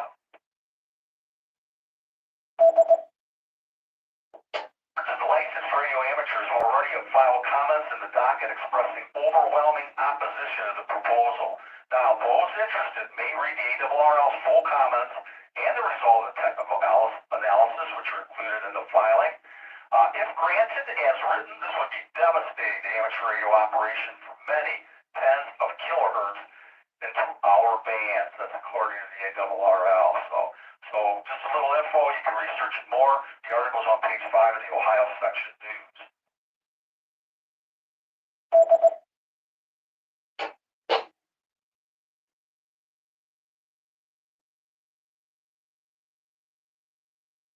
REI, North Central Ohio Information Traffic. That is zipping along here. Bob already mentioned W1AW stroke 8 activation for the ARRL Ohio section. That's going to be from August 30th to September the 5th. Exciting, you know, about the Volunteers on the Air event that's been going on all this year. You can earn those extra bonus points by working the W1AW stroke 8 station. And what's really kind of fun is if you want to operate W1AW stroke 8, you can find out all the information you need to do to set yourself up to operate in a specific day and time in that time frame, which is August 30th to September 5th. If you really want to know more about it, so you're more comfortable with doing it, they're going to have a live Zoom meeting on the W1AW stroke 8 operation. It's going to be Wednesday, August the 16th at 8 p.m. Meeting will also be recorded for later viewing. Zoom session will cover scheduling, operating practices, logging contacts, that includes examples of common logging programs, and extracting .adif files from the logging software or from WSJD.x to submit your contacts and questions and answers. Again, you can find out all the Zoom meeting details, what you need, the meeting ID, the passcode, all of that. Just go to the Ohio section's latest news on page 6 here. You can find all that information. So if you're planning on operating W1AW stroke 8 and you want to get involved and you want to see, you know, get yourself plugged into the schedule, and find out all the other details of what you need to log, because you will need to log those contacts. Got the Zoom meeting. And again, all the meeting ID and passcode information is in the article on page 6. And I think I already mentioned it, but I'll say it again. That'll be August 16th at 8 p.m. Eastern Standard Time. That's when the Zoom meeting will be.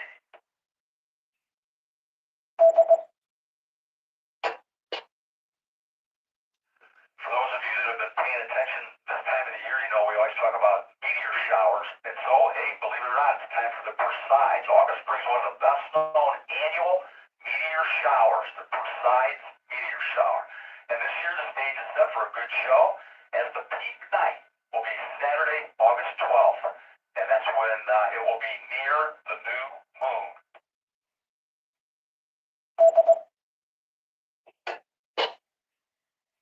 This is WDREI. This is the North Central Ohio Information Traffic Net. Anyone else that would like to check in? Anybody that would like a signal report, call now.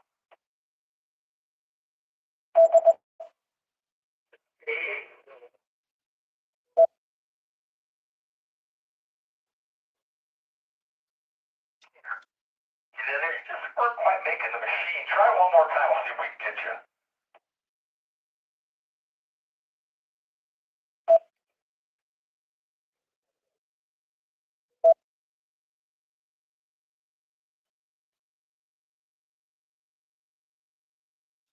If you're trying to get in, you're not quite making it. Just break the squelch on the repeater. Maybe you're trying to get a range test on a mobile or something. But yeah, so there you go. You're just not making it in the repeater. Just hear like the first syllable, and then you're gone. So you're kind of out of range of the repeater. If you get closer, hopefully we'll leave a pause here. You can try to get back in again. Anybody else?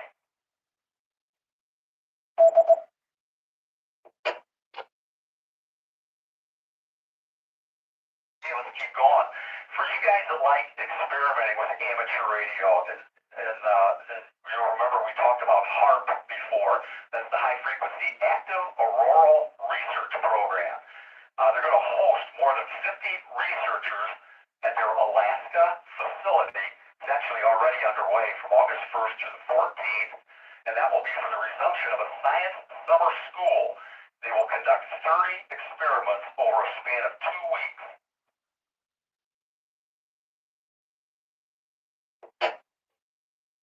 I remember we talked about it before, the HARP antenna array at the University of Alaska in Fairbanks. Anyway, the Polar Aeronomy, if I said that right, and Radio Science Summer School, it was held last held more than 10 years ago. Wow, it's returned as part of a 5-year, $9.3 million National Science Foundation grant awarded to the University of Alaska at Fairbanks in 2021. TARS is a group of more than 50 researchers committed to meeting the growing demand for skilled scientists and engineers with knowledge of the special effects that occur in the ionosphere at high latitudes. Now, one of the experiments called Ghosts in the Air Glow by Canadian artist Amanda Dawn Christie will give amateur radio operators and shortwave listeners an opportunity to help with ongoing geospace research.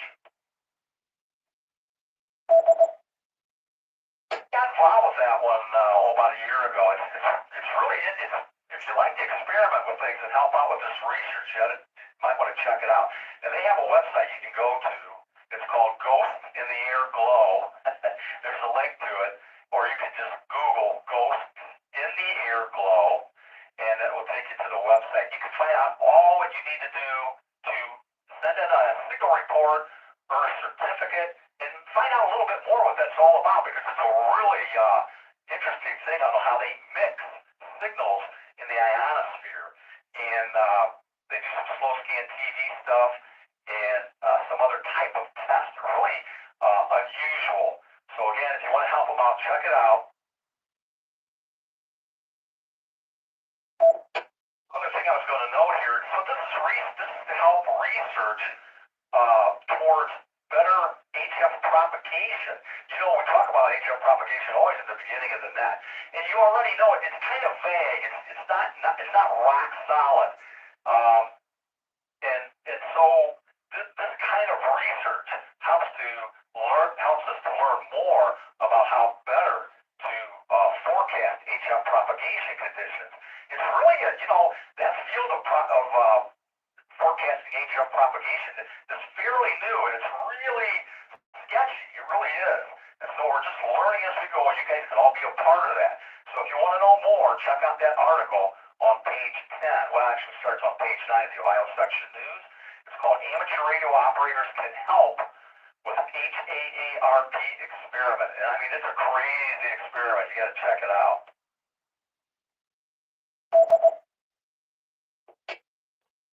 REI, North Central Ohio Information Traffic Net.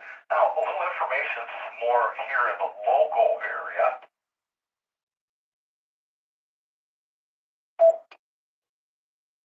County Amateur Radio Emergency Service. We got a long article here in the Ohio Section News. So I'm just going to highlight just a couple things here. A small group of dedicated people who want to help out their community. That's who they are. Like many other groups across our country, they struggle with membership, but they decided they would not stop from doing what they could do to help and be as active as they could. So the Ohio group has members that are active in law enforcement, a paramedic, a nurse, a retired Marine vet, seasoned general class hands, and storm spotters, and even a member who works in the TV broadcast industry. An article in the Ohio Section News. It's on page 12. It's quite lengthy. You guys know Mike, W-A-M-A-L. They talk about Mike in the article, and they go into detail on how they really helped out with, they help out with the Ottawa County Fair, Skywarn spotting, Lucas County Aries, all that. So you get a chance, check it out. Mike's really active in traffic handling, Skywarn spotting, and does a really, really good job. So a nice article. Again, it's rather lengthy. You can check it out there again on page 12 of the Ohio Section News. And it's titled the Ottawa County Amateur Radio Emergency Service.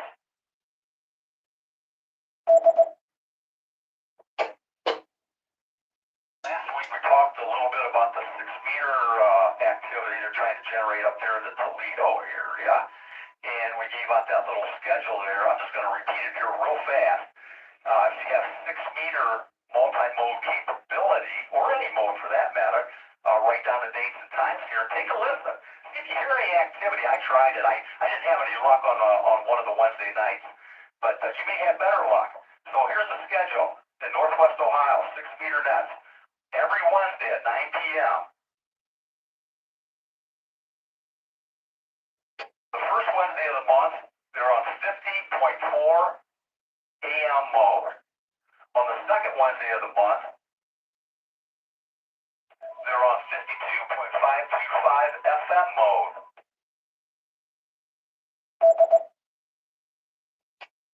The third Wednesday of the month, they're on 50.125 megahertz upper sideband mode. And on the fourth Wednesday of the month and or the fifth Wednesday, if there is one, they're on 52.525 again on FM. Again, those are all Wednesdays beginning at 9 p.m. Listen, let us know if you hear anything. One other thing, on Thursdays at 9 p.m., they have a net on 50.255 megahertz upper sideband. And if you're in the Toledo area or the surrounding area, you might be able to get into the 6-meter repeater in downtown Toledo. And they transmit on 52.11 with a PL tone of 103.5, and your receive is 53.11. So check out the 6-meter repeater downtown Toledo. Let us know how it works for you.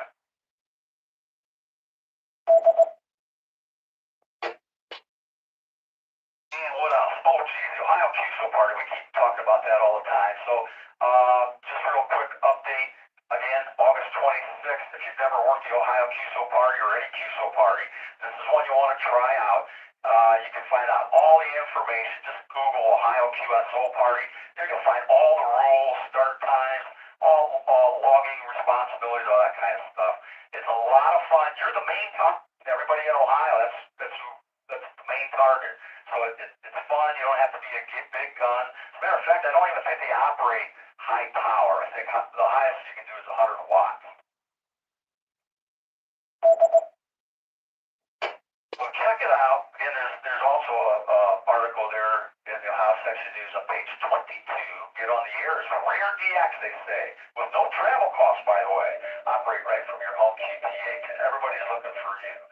A lot of fun. A good way to get started may be in contesting. Okay, that's the Ohio QSO party, and that'll be Saturday, August 26th.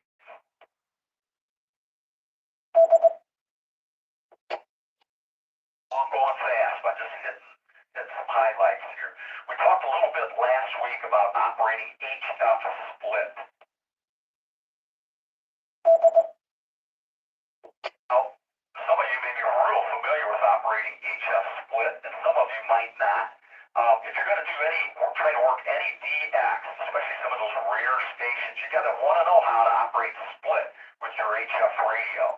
So now, if you want to know what that's all about, and you want to delve a little bit deeper into it, but it's not too deep, but to have a better explanation, go to the Ohio Section News on page 29, and there you're going to find it's brief, it only takes up maybe about a page or a half a page, a really detailed explanation on why you operate split and what it's all about. So if you want to know more, page 29 of the Ohio Section News, you can find out how to do that. And you should learn how to do it if you've never done it, especially if you're going to operate any DX. As a matter of fact, you're going to be required to be able to do it for a lot of the DX contacts.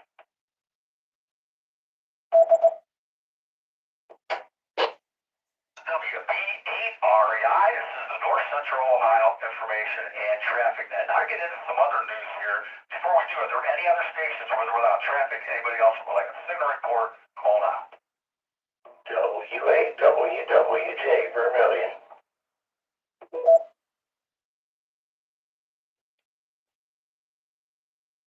YOR requesting signal report. Jay, good morning. Nice signal from Vermillion, Ohio. I didn't catch your first name. That would be Will.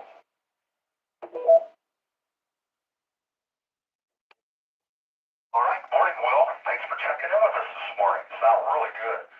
Anybody else?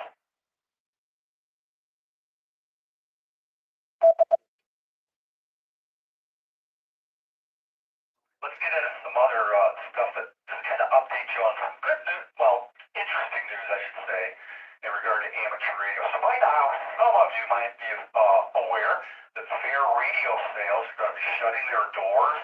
Sad to hear that. Fair Radio Sales, a well-known supplier of surplus electronic military equipment for more than a half a century, has announced that it's closing its doors at the end of the year. So its 30,000 square foot location in Lima, Ohio, has been a destination for local radio amateurs and those making a pre-convention visit each spring in Ohio. The company was founded in 1947, and it has been in its second generation of ownership under Phil Salati, along with his late brother. So sad to hear that news. A lot of you guys have been to fair radio sales, read about it, know about it. Well, we surely will miss it. Who knows? I hope somebody might come in, maybe pick it up and keep it going. We'll have to wait and see what happens. There's some rumblings about that, but we'll have to wait and see. So that's the news on fair radio sale.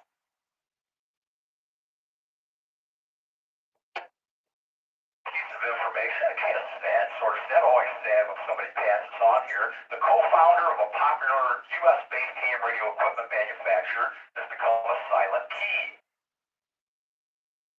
According to an online obit, Jack Edward Birchfield, Kilo 4 Juliet uniform, who created Tech with partners Albert Kahn and Tom Mitchell in the late 1960s, passed away on July 15th in South Carolina.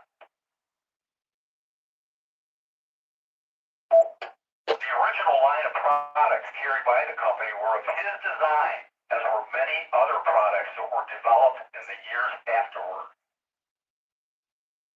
Jack distinguished himself as an amateur radio operator as well as a businessman. He was inducted into the Amateur Radio Hall of Fame in 2004, and for years, the Smithsonian Museum of American History in Washington, D.C. had many of his radios on display. Jack was 88.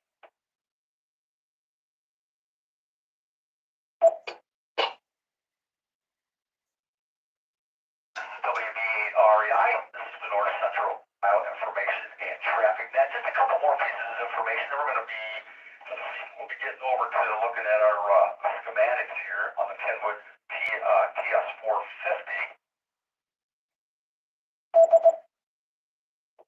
Before we do, anybody else would like to check in, or anybody looking for a signal report, or any questions or comments, call out.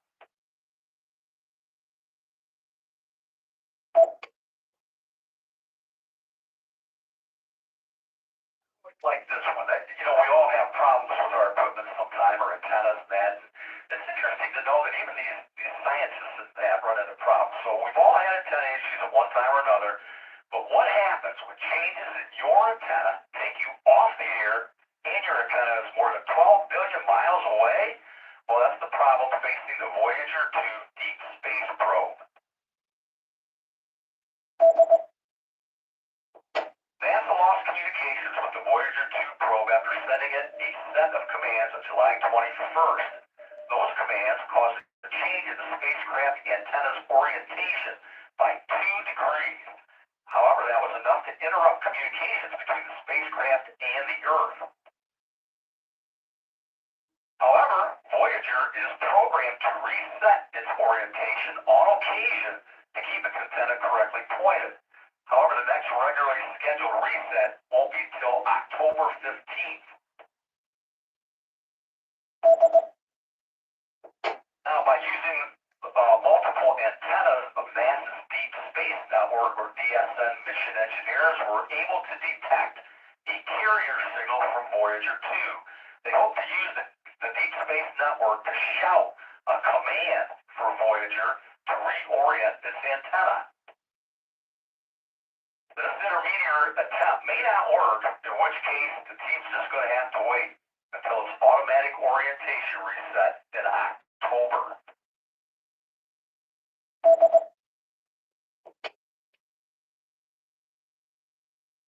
REI, identifying here, North Central Ohio Information Traffic Net. One last piece of information here, then we're going to take a look at our schematic. This has to do with the New York City Police joining the move, by the way, to encrypt radio signals.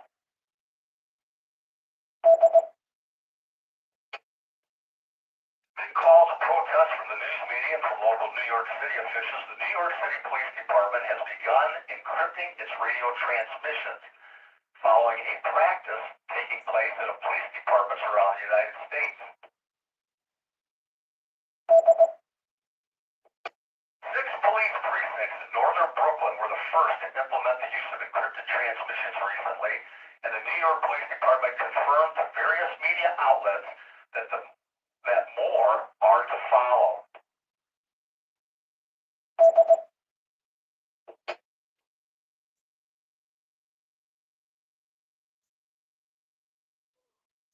So in response, members of the New York City Council issued a statement on July 28th saying, in part, quote, transparency is key to achieving and maintaining public safety. It is troubling that the New York Police Department began encrypting its radio system without an adequate without an adequate transparency plan implemented first, which can jeopardize the safety of New Yorkers. Journalists, volunteer first responders, and other key stakeholders across diverse neighborhoods rely on the system to help keep people safe and deliver important information, end quote.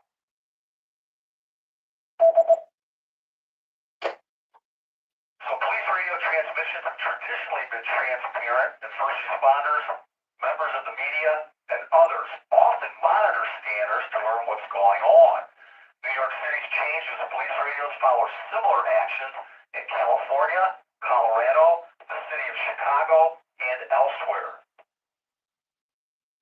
And New York PD statement defended its decision by saying, in part, quote, the safety of our first responders and the community at large will always remain our top priority. For preserving the integrity of active crime scenes, to restricting those who intentionally transmit on police frequencies, to disrupt emergency communications, there are many reasons encryption is vital, end quote. All right, hopefully everybody's up to date on some of the happenings in amateur radio in and around the Ohio section and around the country. We're going to go take a look at our schematic here on the Kenwood TS450. Before we do, are there any other stations that would like to check in? Anybody who would like a signal report? Hold on.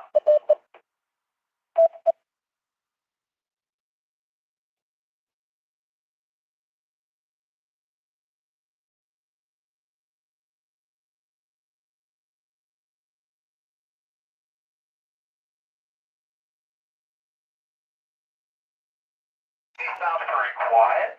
Well, let's talk a little bit about the Kenwood TS450. We know a few guys got them. Looks like a pretty nice radio. Got a chance to look and bring the manual up, one of the online manuals, and a pretty good manual, really. It on the positive side, the manual gives fairly detailed technical explanations of the various circuits in the radio. A lot of times you don't find that anymore in the manuals. They leave that kind of information out. But the Kenwood TS450 manual and 650, by the way, if you got the radio with a 6-meter capability, gives a pretty nice explanation. It's got all the schematics, all the pictorials, and the printed circuit boards, and alignment instructions.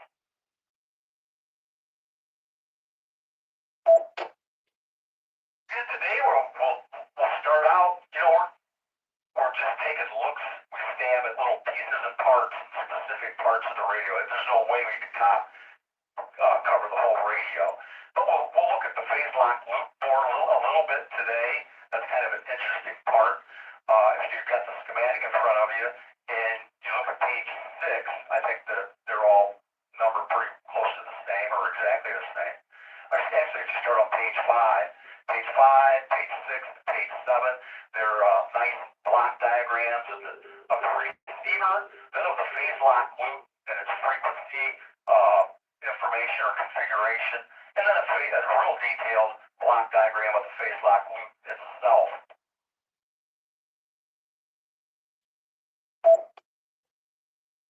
In here a little bit just to give a little brief description of what we're doing and what we're looking at today, and then I'm going to open it up for anybody that's got the diagram, the schematic diagram of the phase lock loop board in the service manual.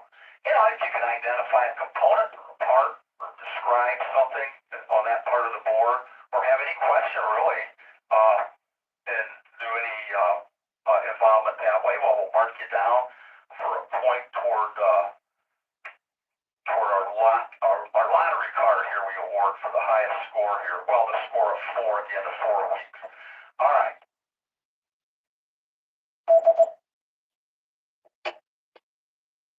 That being said, before I get some check-ins here, I just want to talk a little bit about the phase lock loop board. So really, it's quite complex. It's quite detailed, but its basic purpose is that it generates the local oscillator injection frequencies for the first mixer, for the second mixer, on the receiver and the transmitter.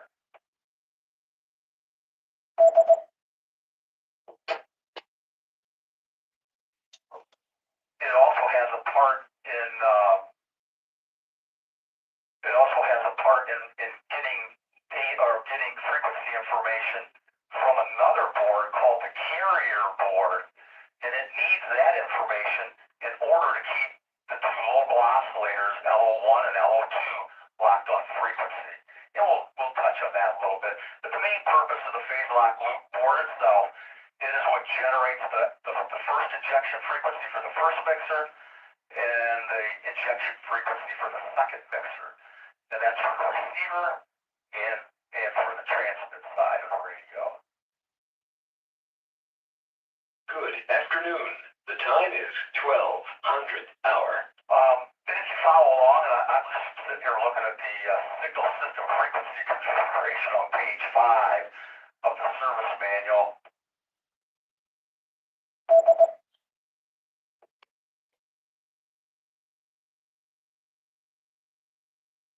Looking at that on page 5, you'll see that if you look carefully there, you'll see that the first IF, the first intermediate frequency is 73.05 megahertz. You can see that because there's a filter, and it's between the first two mixers, and it's labeled 73.05 megahertz. So that's the first intermediate frequency. The second intermediate frequency is 8.83 megahertz. And you can see that just by looking at the filter. It's labeled 8.83 megahertz. So those are the first two intermediate frequencies that are generated in part by the local oscillators on the phase lock loop board. There's a third conversion because this is a triple conversion radio for the most part, under most modes. And so then another LO frequency would be the third IF, which would be 455 kilohertz. And you can see that labeled on the block diagram, where it's labeled over those specific filters for the third IF being 455 kilohertz.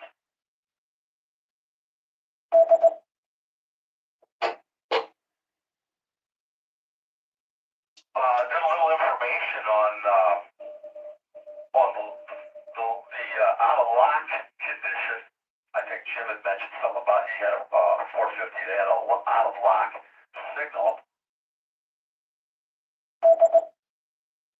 And the L circuit was open, yeah.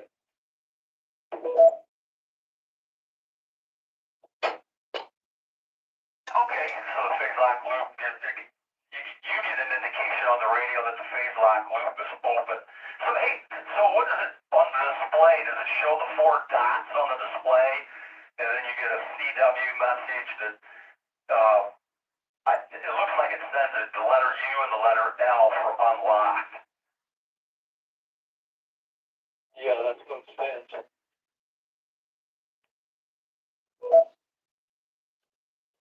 Okay, and then is that what you get on your display? Is the 4 dots or a bunch of dots? I don't remember. I haven't looked at it about 3 years.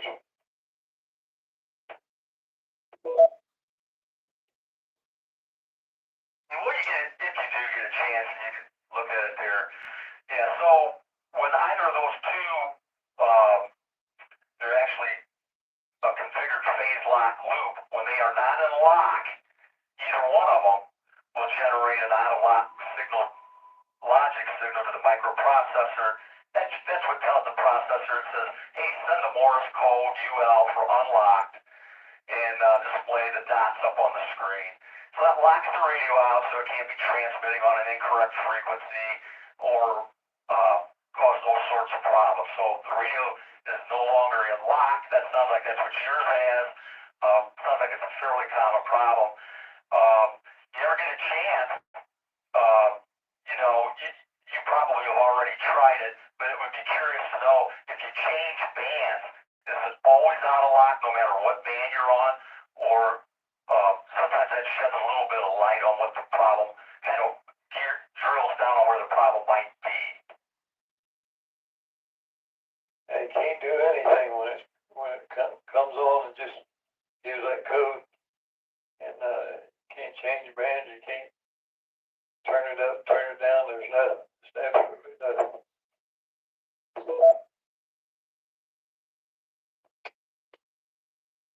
All right, that's good. I mean, just good information.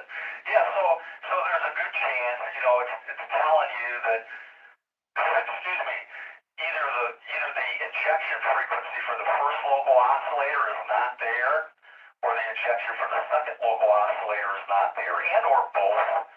And that's what generates that out of lock signal. You can actually drill down on the schematic diagram and see which connector and which pin that logic level gets put on, and then that gets applied to the microprocessor. That's what tells it to send that CW code UL for unlock and to display the 4 dots on the screen. So you can have a problem on the phase lock loop board itself with one of those oscillators or any components associated with it.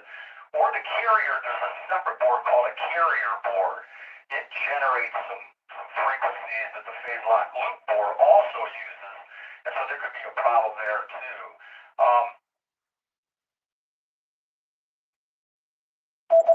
The manual is really well detailed. It's pretty well documented. It gives pretty good information. I did a little research on that part of the radio being in trouble, and it kind of looks like that's somewhat of a common problem where the phase lock loop goes into unlock on the Kenwood TS450s.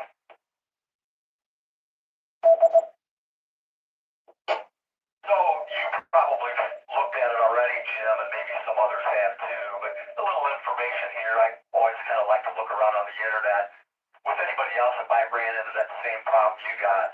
Then it says if you're lucky, the cause of the phase lock loop unlock could be the VCO2 oscillator.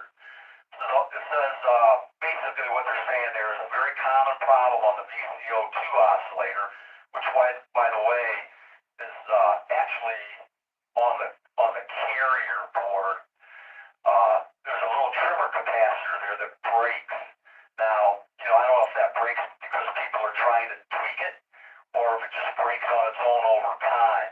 But that seems to be a fairly common problem. It's a trimmer crank cap on the VCO2, which provides the second injection frequency. So that's a common problem. Now and so that wouldn't be too bad, right? If all you had to do was replace a defective trimmer cap. Again, that would keep that voltage controlled oscillator from operating, and now you would have no injection frequencies, and it would go out of lock and generate that out of lock condition you got.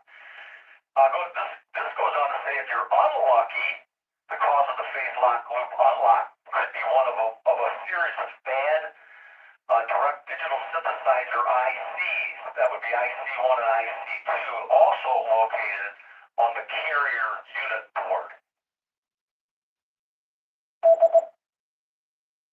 Those two ICs, they do the direct digital synthesis to generate frequencies that are on the carrier board itself that are also applied to the phase lock loop board.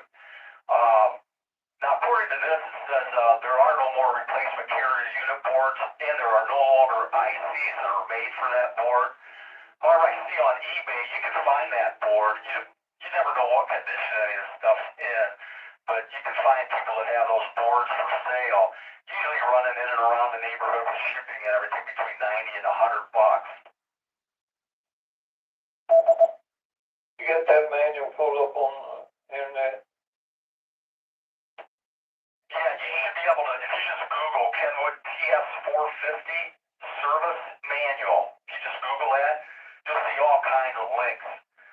Just try to find one maybe in a PDF format, and you should be able to follow along there. And it's a good manual. It's an excellent manual, really. Have you got it pulled up on your internet right now? Yes, I have it pulled up on my internet. Mine, in the URL, it says radiomanual.info. Again, I just Google Kenwood TS450 service manual, and then I look for a PDF link to the manual, and that's kind of where I'm at. Again, the URL says radiomanual.info. I got page 149 pulled up, and it's PLL unit for the 450.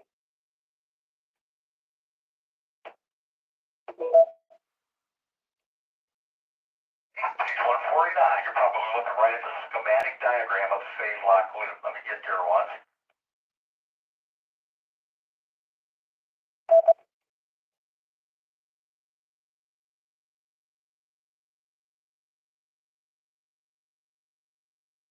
Rolling along here. In a minute here, too, we'll check and see if there's any other stations out there. Just want to get on the list here and make some comments or describe some components, that sort of thing, and get some credit toward the lotto card.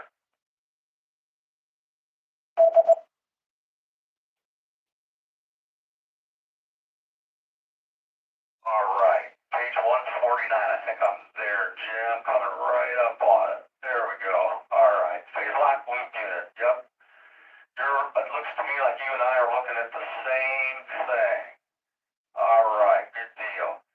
So, mine shows page 150 for the phase lock loop schematic, and then page 149 is the actual photograph of the component side and the foil side of the phase lock loop unit board. I'm actually on 150 instead of 49. 150.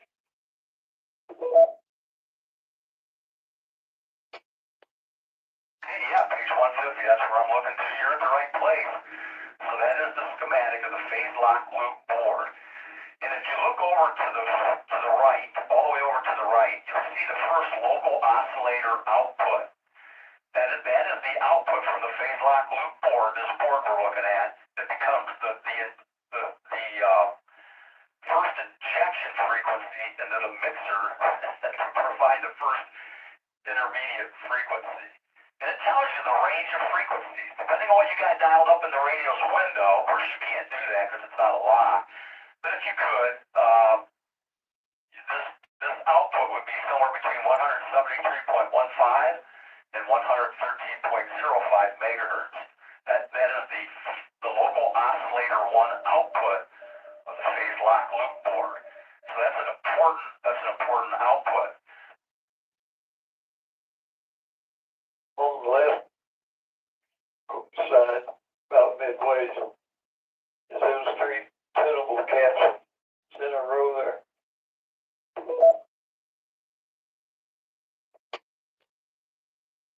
I see that the Vericaps, I think that's what you're talking about. They're called Vericaps. I kind of doubled with you a little bit there, so I'll let you describe again what you were talking about. You mentioned maybe the center of the board there is where that VCO board. It's actually an external board that looks like it plugs in or solders into the main phase lock loop unit board. And it produces the second local oscillator output of 64.22 megahertz. Anyway, go back to you, Jim. You were saying something. I doubled with you. I'm looking on the left side of the board, almost on the edge of the board. It looks to me, now I'm not sure what I'm looking at, but it looks like 3 caps kind of diagonally down the board. And I think they're tunable. I'm not sure.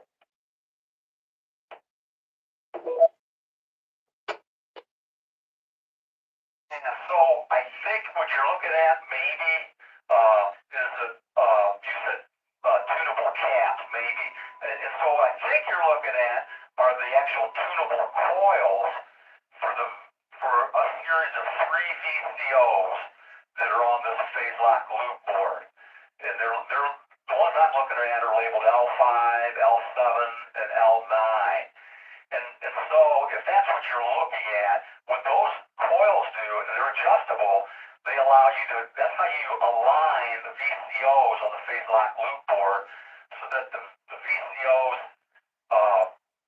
DC output voltage tracks properly across the range of that specific voltage controlled oscillator. Now there's 3 of them, and they need 3 in order to cover the whole range of frequencies that this radio covers. You can't just do it with one oscillator. And so the microprocessor, via those Q6, Q7, and Q8, those are only one of them gets selected, and that's what turns on the correct VCO. And so those adjustable coils, that's part of the alignment procedure to make sure that the VCO tracks properly and that it stays in lock. So I'm thinking that's what you're looking at. Back to you. Yeah, that's what I'm looking at. They are, of course, that fellow I was telling you about named Kevin at Hammer does repair work. He had a 450 on his board one time and done the same as mine was doing, just give the code and went dead. And he realigned those 3 coils and that radio come back to life. But it had some kind of meter, he had to set each one at a different frequency or something. But as soon as he got them tuned in line, that radio will come back to life.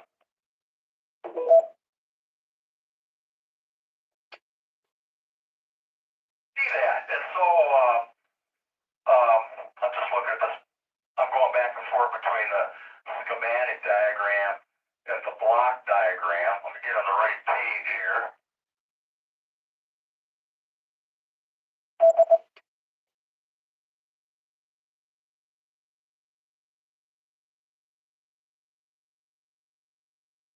Right. So I'm looking on page 7, which is way back at the beginning of the manual there, where they have the block diagram of the phase lock loop, and they list all 3 of those VCOs that you're talking about. That the guy that he does in the alignment where he adjusted those coils, and it tells you the frequency range of each of those individual VCOs on that block diagram. I'm not going to holler them all out here right now, but it's listed on the block diagram.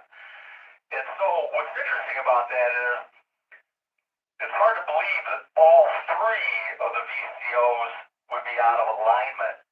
But if there was a problem where one was out of alignment, then you should still be able to, your radio should still come up and lock on a specific part of the band, or excuse me, a specific part, in the radio's coverage. For example,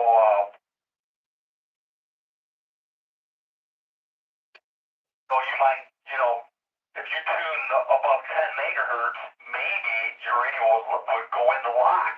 The VCOs would lock and you would be able to get a display because it's using one of the other VCOs that is not out of alignment.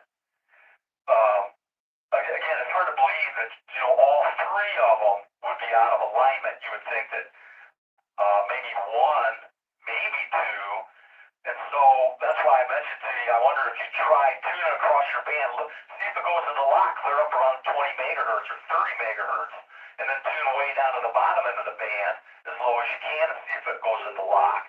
And that would tell you a little bit. It'll tell you right away whether or not a problem is just right in a specific VCO on the phase lock loop port.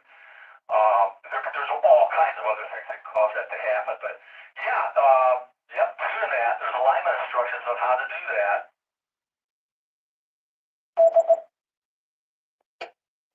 Right where to put your DC voltmeter, and that would be right here on the schematic. And I think it's on, let me look here.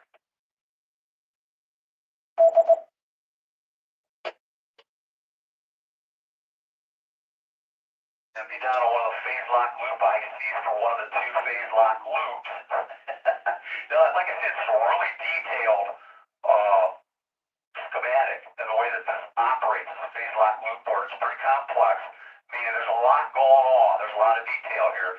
But in a lot of ways, it's quite similar to the Yates radio we were looking at the last week.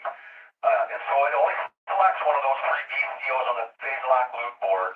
And yeah, if they were out of alignment for some reason, or they weren't oscillating, the board would be out of lock. That is correct. So if you ever get a chance, turn your radio on and try, see if it'll go into lock. Try, of course you won't see anything when you first turn it on. Just try tuning the tuning knob, change the bands from the low end all the way up to the high end.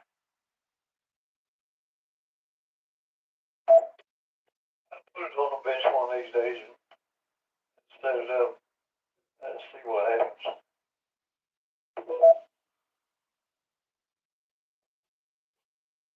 Yeah, you can try to do that. Something else that's kind of interesting, Jim, I'm just thinking about, and then I got to make sure I get some other folks in here that want to chime in here too. It gets pretty involved when you go to troubleshoot a board like that or a radio like that. They talk about test equipment that you use like an oscilloscope, a spectrum analyzer, all that kind of stuff.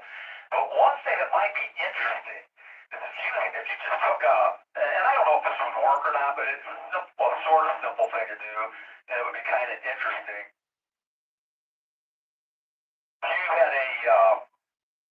If you had like a Bofang portable, and you could program the Bofang portable to receive, in this case, 64.22 megahertz. That's the second local oscillator ejection frequency. The only thing is I don't think the Bofang will tune down that low. Somewhere you can get some portables that might, tune in those ranges. They might receive those kind of frequencies. So if you had a portable that received 64.22 megahertz, or any radio for that matter, and you took a lead from the antenna and you hovered it, you held it real close to the phase lock loop board, you should be able to sniff and pick up the 64.22 megahertz local oscillator. They would just kind of tell you that part's working. Yep, my brain's going, but Ejection frequencies are working too. But they're just kind of fun things to do that you could maybe shed a little bit of light on which part of the board is not functioning. And again, that phase lock loop board works closely in conjunction with the other board called the carrier board.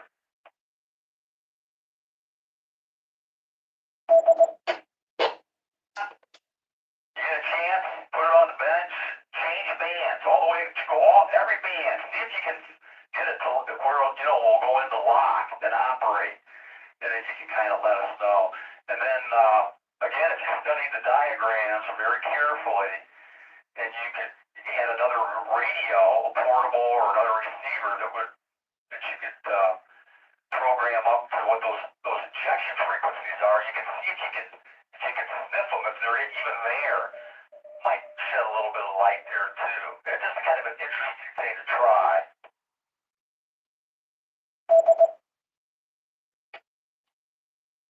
Well, all right. So I got Jim down for a point for today. Who else wants to get on the list here? Might have some comments, question, identify a component of a schematic. Call now. this is KE8PX, I have to.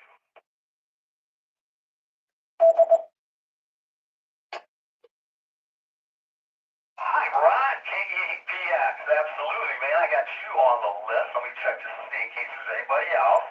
Anybody that all you gotta do is just identify a component, something very simple. Call now.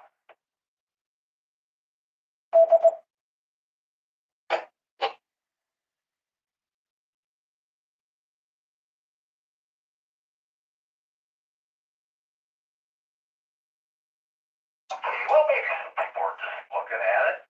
That's okay, too. KEPX, Ron, tell us something. Okay, very good.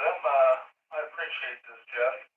I'm looking at the schematic, and all the way to the right, about I'd say 2/3 down, there's the IC4 called mixer, and the output of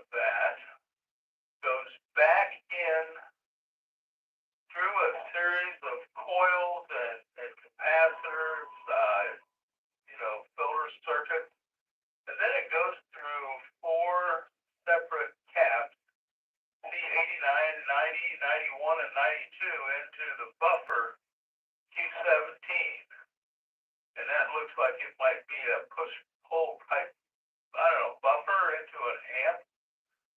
What would the purpose of all them series connected capacitors, the 89, 90, 91, and 92 be?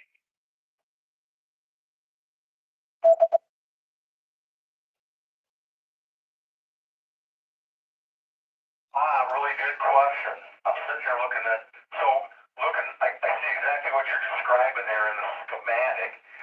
Now I'm backing up to the block diagram a little bit here to get, kind of zoom out, like, so to speak, to get a bigger picture.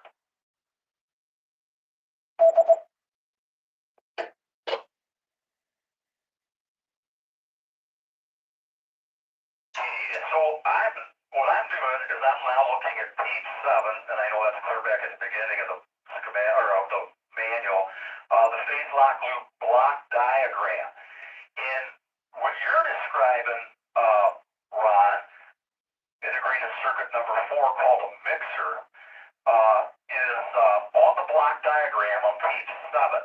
And what that is the output of the selected VCO, one of those 3 VCOs on this PLL board. It actually generates the first local oscillator ejection frequency. But in order to keep things on lock, part of that output comes into this integrated circuit 4, which is the mixer, just like it says, and it produces a specific frequency range that is applied to the phase lock loop circuit, which is integrated circuit 6, and that all helps to keep this VCO locked on frequency.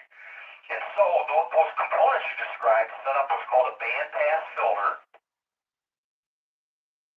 And their purpose is the output of that mixer. Anytime you got any kind of a mixer where you're mixing RF signals together, and we all learned this when we took our amateur radio test. Not only do you get the frequency, the multiplied frequency that you want, but you're going to get all kinds of other frequencies that you don't want.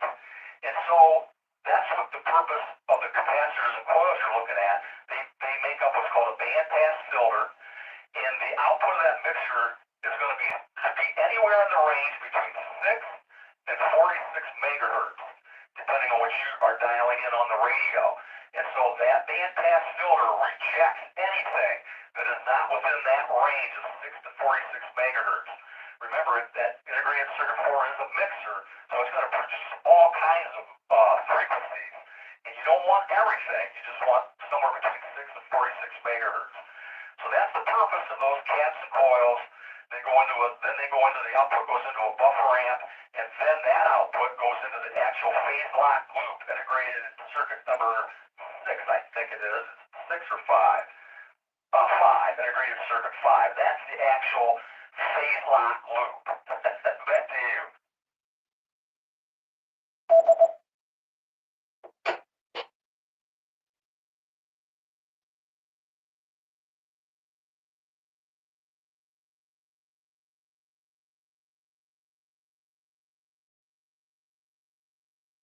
I'm sorry, Jeff, I had a phone call there.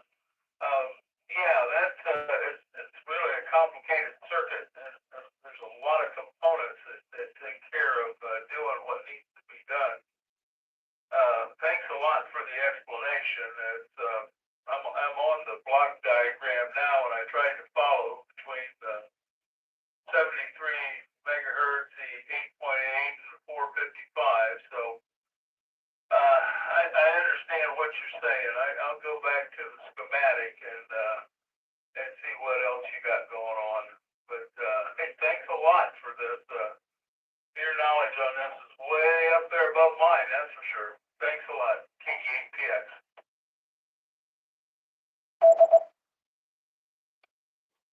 Ron, well, it's easy when we're just looking at the diagrams. It's another thing when, of course, when you got to really tear into it.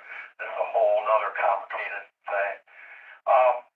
So if you were looking at page 7 of the phase lock loop block diagram, just about dead center, you'll see IC4. And so that's the integrated circuit that you identified on the actual schematic. So being able to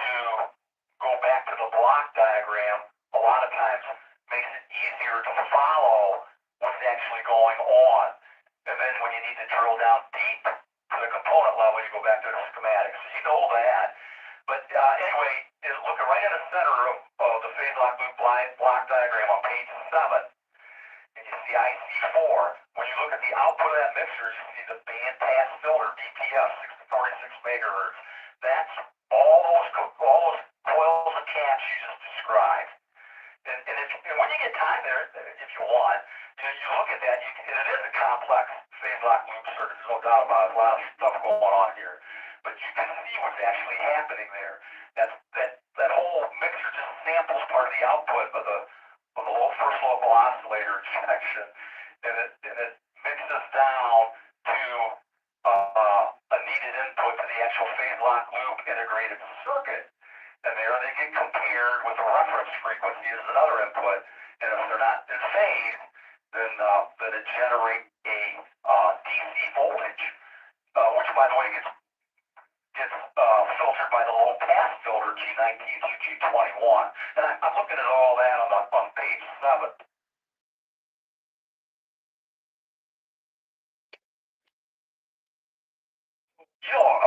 A much better way to examine how the thing operates a little bit anyway is to really look at the phase lock loop block diagram on page 7. And then, because it lists those integrated circuits and all the major block components. And then come over and schematic. And then you can really better understand what's going on if you jump back and forth between the block diagram and then identify them down on the schematic. It helps because you can back up and get a bigger picture of how things work just looking at the block diagram. So, all right, very, very good, Ron. KAPX, WB8REA. We got Ron down for a point. Anybody else?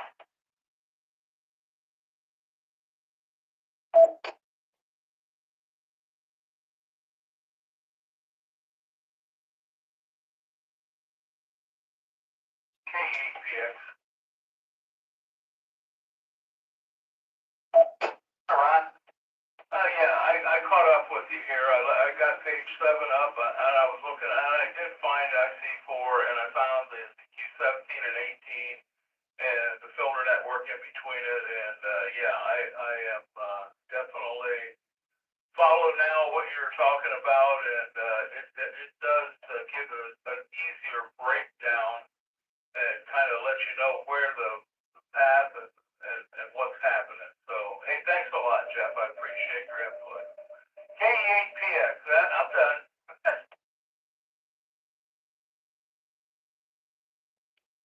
Fine business, Ron. Yeah, it's just kind of fun to kind of drill down on a little bit of this. Like I said, it is quite detailed. It is quite complex, but it's fun. You get to learn a little bit, brush up on some stuff that we used to learn, or we did learn a long time ago. The other thing I was going to mention here, and then we'll get ready to get kind of close to wrapping it up, was if you look on the block diagram, again, you see over on the right there, you see local oscillator 1, local oscillator 2, local oscillator 3, which is actually part of the carrier board. And so it would be interesting, I mentioned it earlier, if you had a little receiver that would, for example, dial down to that LO2, that local oscillator 2, that's a fixed frequency of 64.22 megahertz. It'd be interesting to see if you can sniff it, if you can pick it up and hear it actually in a portable radio. If you can't, well, and you probably won't on Jim's radio because maybe that's the oscillator that's not a lock. But maybe not. Maybe he could hear it. And if he could hear it, he might be able to say, well, I know that this part's working because I can hear the 64.22 megahertz local oscillator for the second mixer. And so that would be an interesting thing to try. There's another oscillator that's fixed.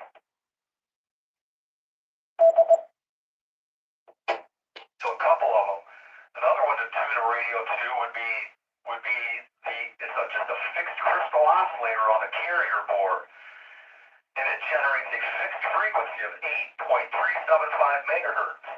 And you should be able to, if you had a radio, you could dial that frequency and you could sniff that part of the board and see if you hear it. That would tell you if that oscillator is at least if it's working. And that would shed some more light on what's going on in like Jim's radio. And then there's also a reference oscillator. It's crystal mature oscillator that operates at 20 megahertz. Boy, if that one's not running, ain't nothing going to happen because a lot of the stuff is locked to that. And that one operates at 20 megahertz. So if you had a receiver, you could dial in 20 megahertz, take its antenna output, and just hang it right over that part of the PLL board. You might be able to sniff to see if that oscillator's running. So it's a really cheap and dirty way to maybe troubleshoot a little bit and shed a little more light on what's happening in the radio.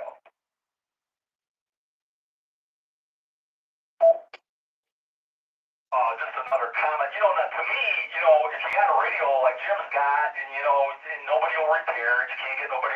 And a lot of times it's repaired economically. You could spend a fortune by the time you're done. You got as much in it as if you would have went and bought a whole other radio. But you don't want to do that.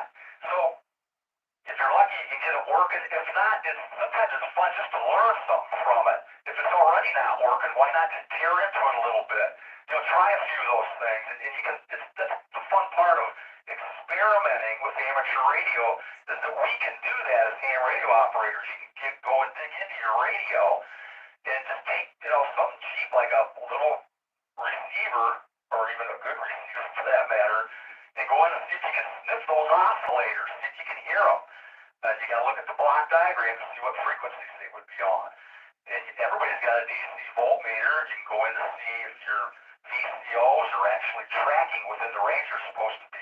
And it tells you in this manual, it gives you the alignment instructions. It tells you what range that DC voltage should be on that specific VCO. And it also gives you the test point. You can find those test points just looking on the schematic diagram. So it is complex. There is a lot to it. But if you just want to have some fun, learn something, experiment a little bit around, do something different than just talking on the radio. You're learning something about what oscillators are, how to read a diagram, make a DC voltage measurement, how to follow a diagram.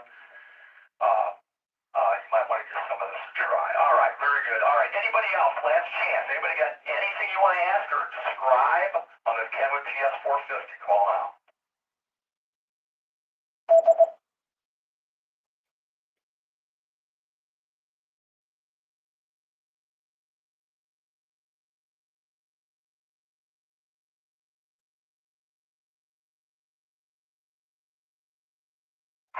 Well, if you didn't get into it this time, maybe next time you can. Don't forget to get the schematic in front of you. Next week, we'll continue to look at the phase lock loop unit. There's a lot to that. Then maybe the following week we'll jump into another part. Maybe we'll look at the RF unit or the carrier board or the HF power amp or something. We'll see what happens. We'll play that by ear. All right. Now, one last thing before we close.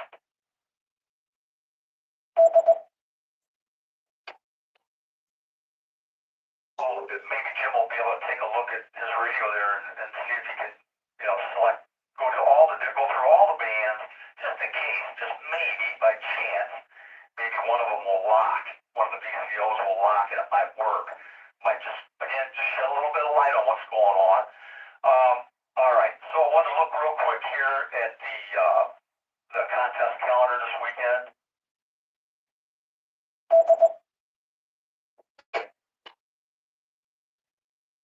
And there's always stuff going on, right? So get a chance, definitely check out the Ohio Section News and the contest calendar. But I think we got this weekend. Let's see, the Maryland DC QSO party's going on August 12th and 13th. So is the Worked All Europe CW contest. Next week, not this weekend, but the following weekend, August 19th and the 20th, is the International Lighthouse Lightship Weekend. That's always a fun one. A lot of people enjoy that. And then also, that same weekend, August 19th and the 20th, is the North American Single Sideband QSO Party. I know Ron did really good, had right around 400 QSOs for the CW North American QSO Party, so congrats to Ron on that. And I don't know if Ron was listening there. We talked just briefly about the solar flare. It was an X-class flare. Those are the big ones that took place. I think it was somewhere between 6 and 8 p.m. Right in that time period, Saturday evening, right when that was going on. So that would have definitely caused some issues light of the earth, which we would have been in between 6 and 8 p.m. All right. Final comments, queries, questions, or any announcements about anything. It doesn't have to be amateur radio related. Call now.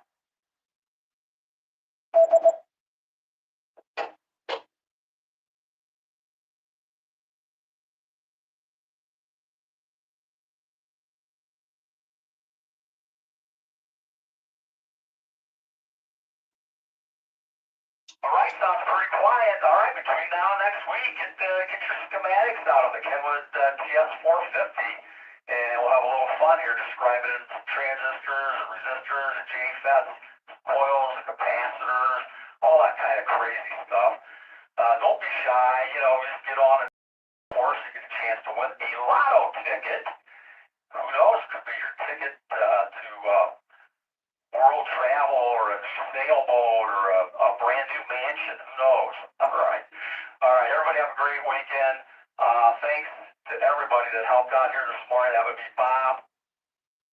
Thanks to Dan. Thanks to Lenny. Thanks to Pat. Thanks to Ron. And thanks to all you guys that checked in here. You guys are what make this a wonderful day. Everybody have a great week. Get on the radio place. We'll catch up with you all here next Wednesday. This is WB8REI in the North Central Ohio Information Traffic Net, and the net is now clear at 12:40.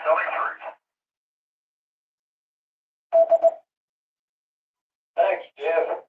On mine's about as clear as pigs and mud puddle.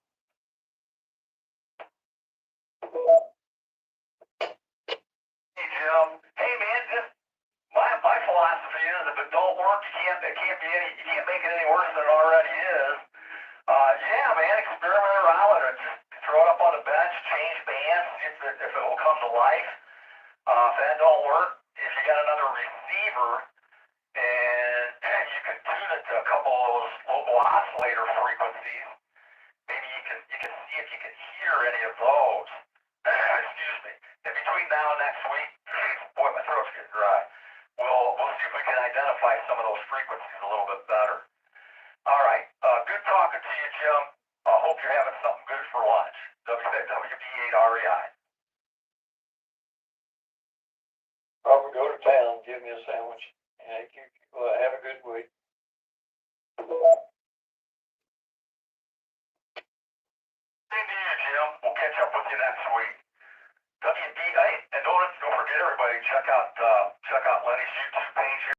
You can listen to your signal, look at it on the spectrum analyzer. He's got an audio oscilloscope. There's an audio spectrum analyzer, waterfall, along with the RF spectrum analyzer as well. So good diagnostic information. All right, WB8REI, we're clear and going to lunch.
Adios, muchachos. N8XLQ. YouTube's QRT.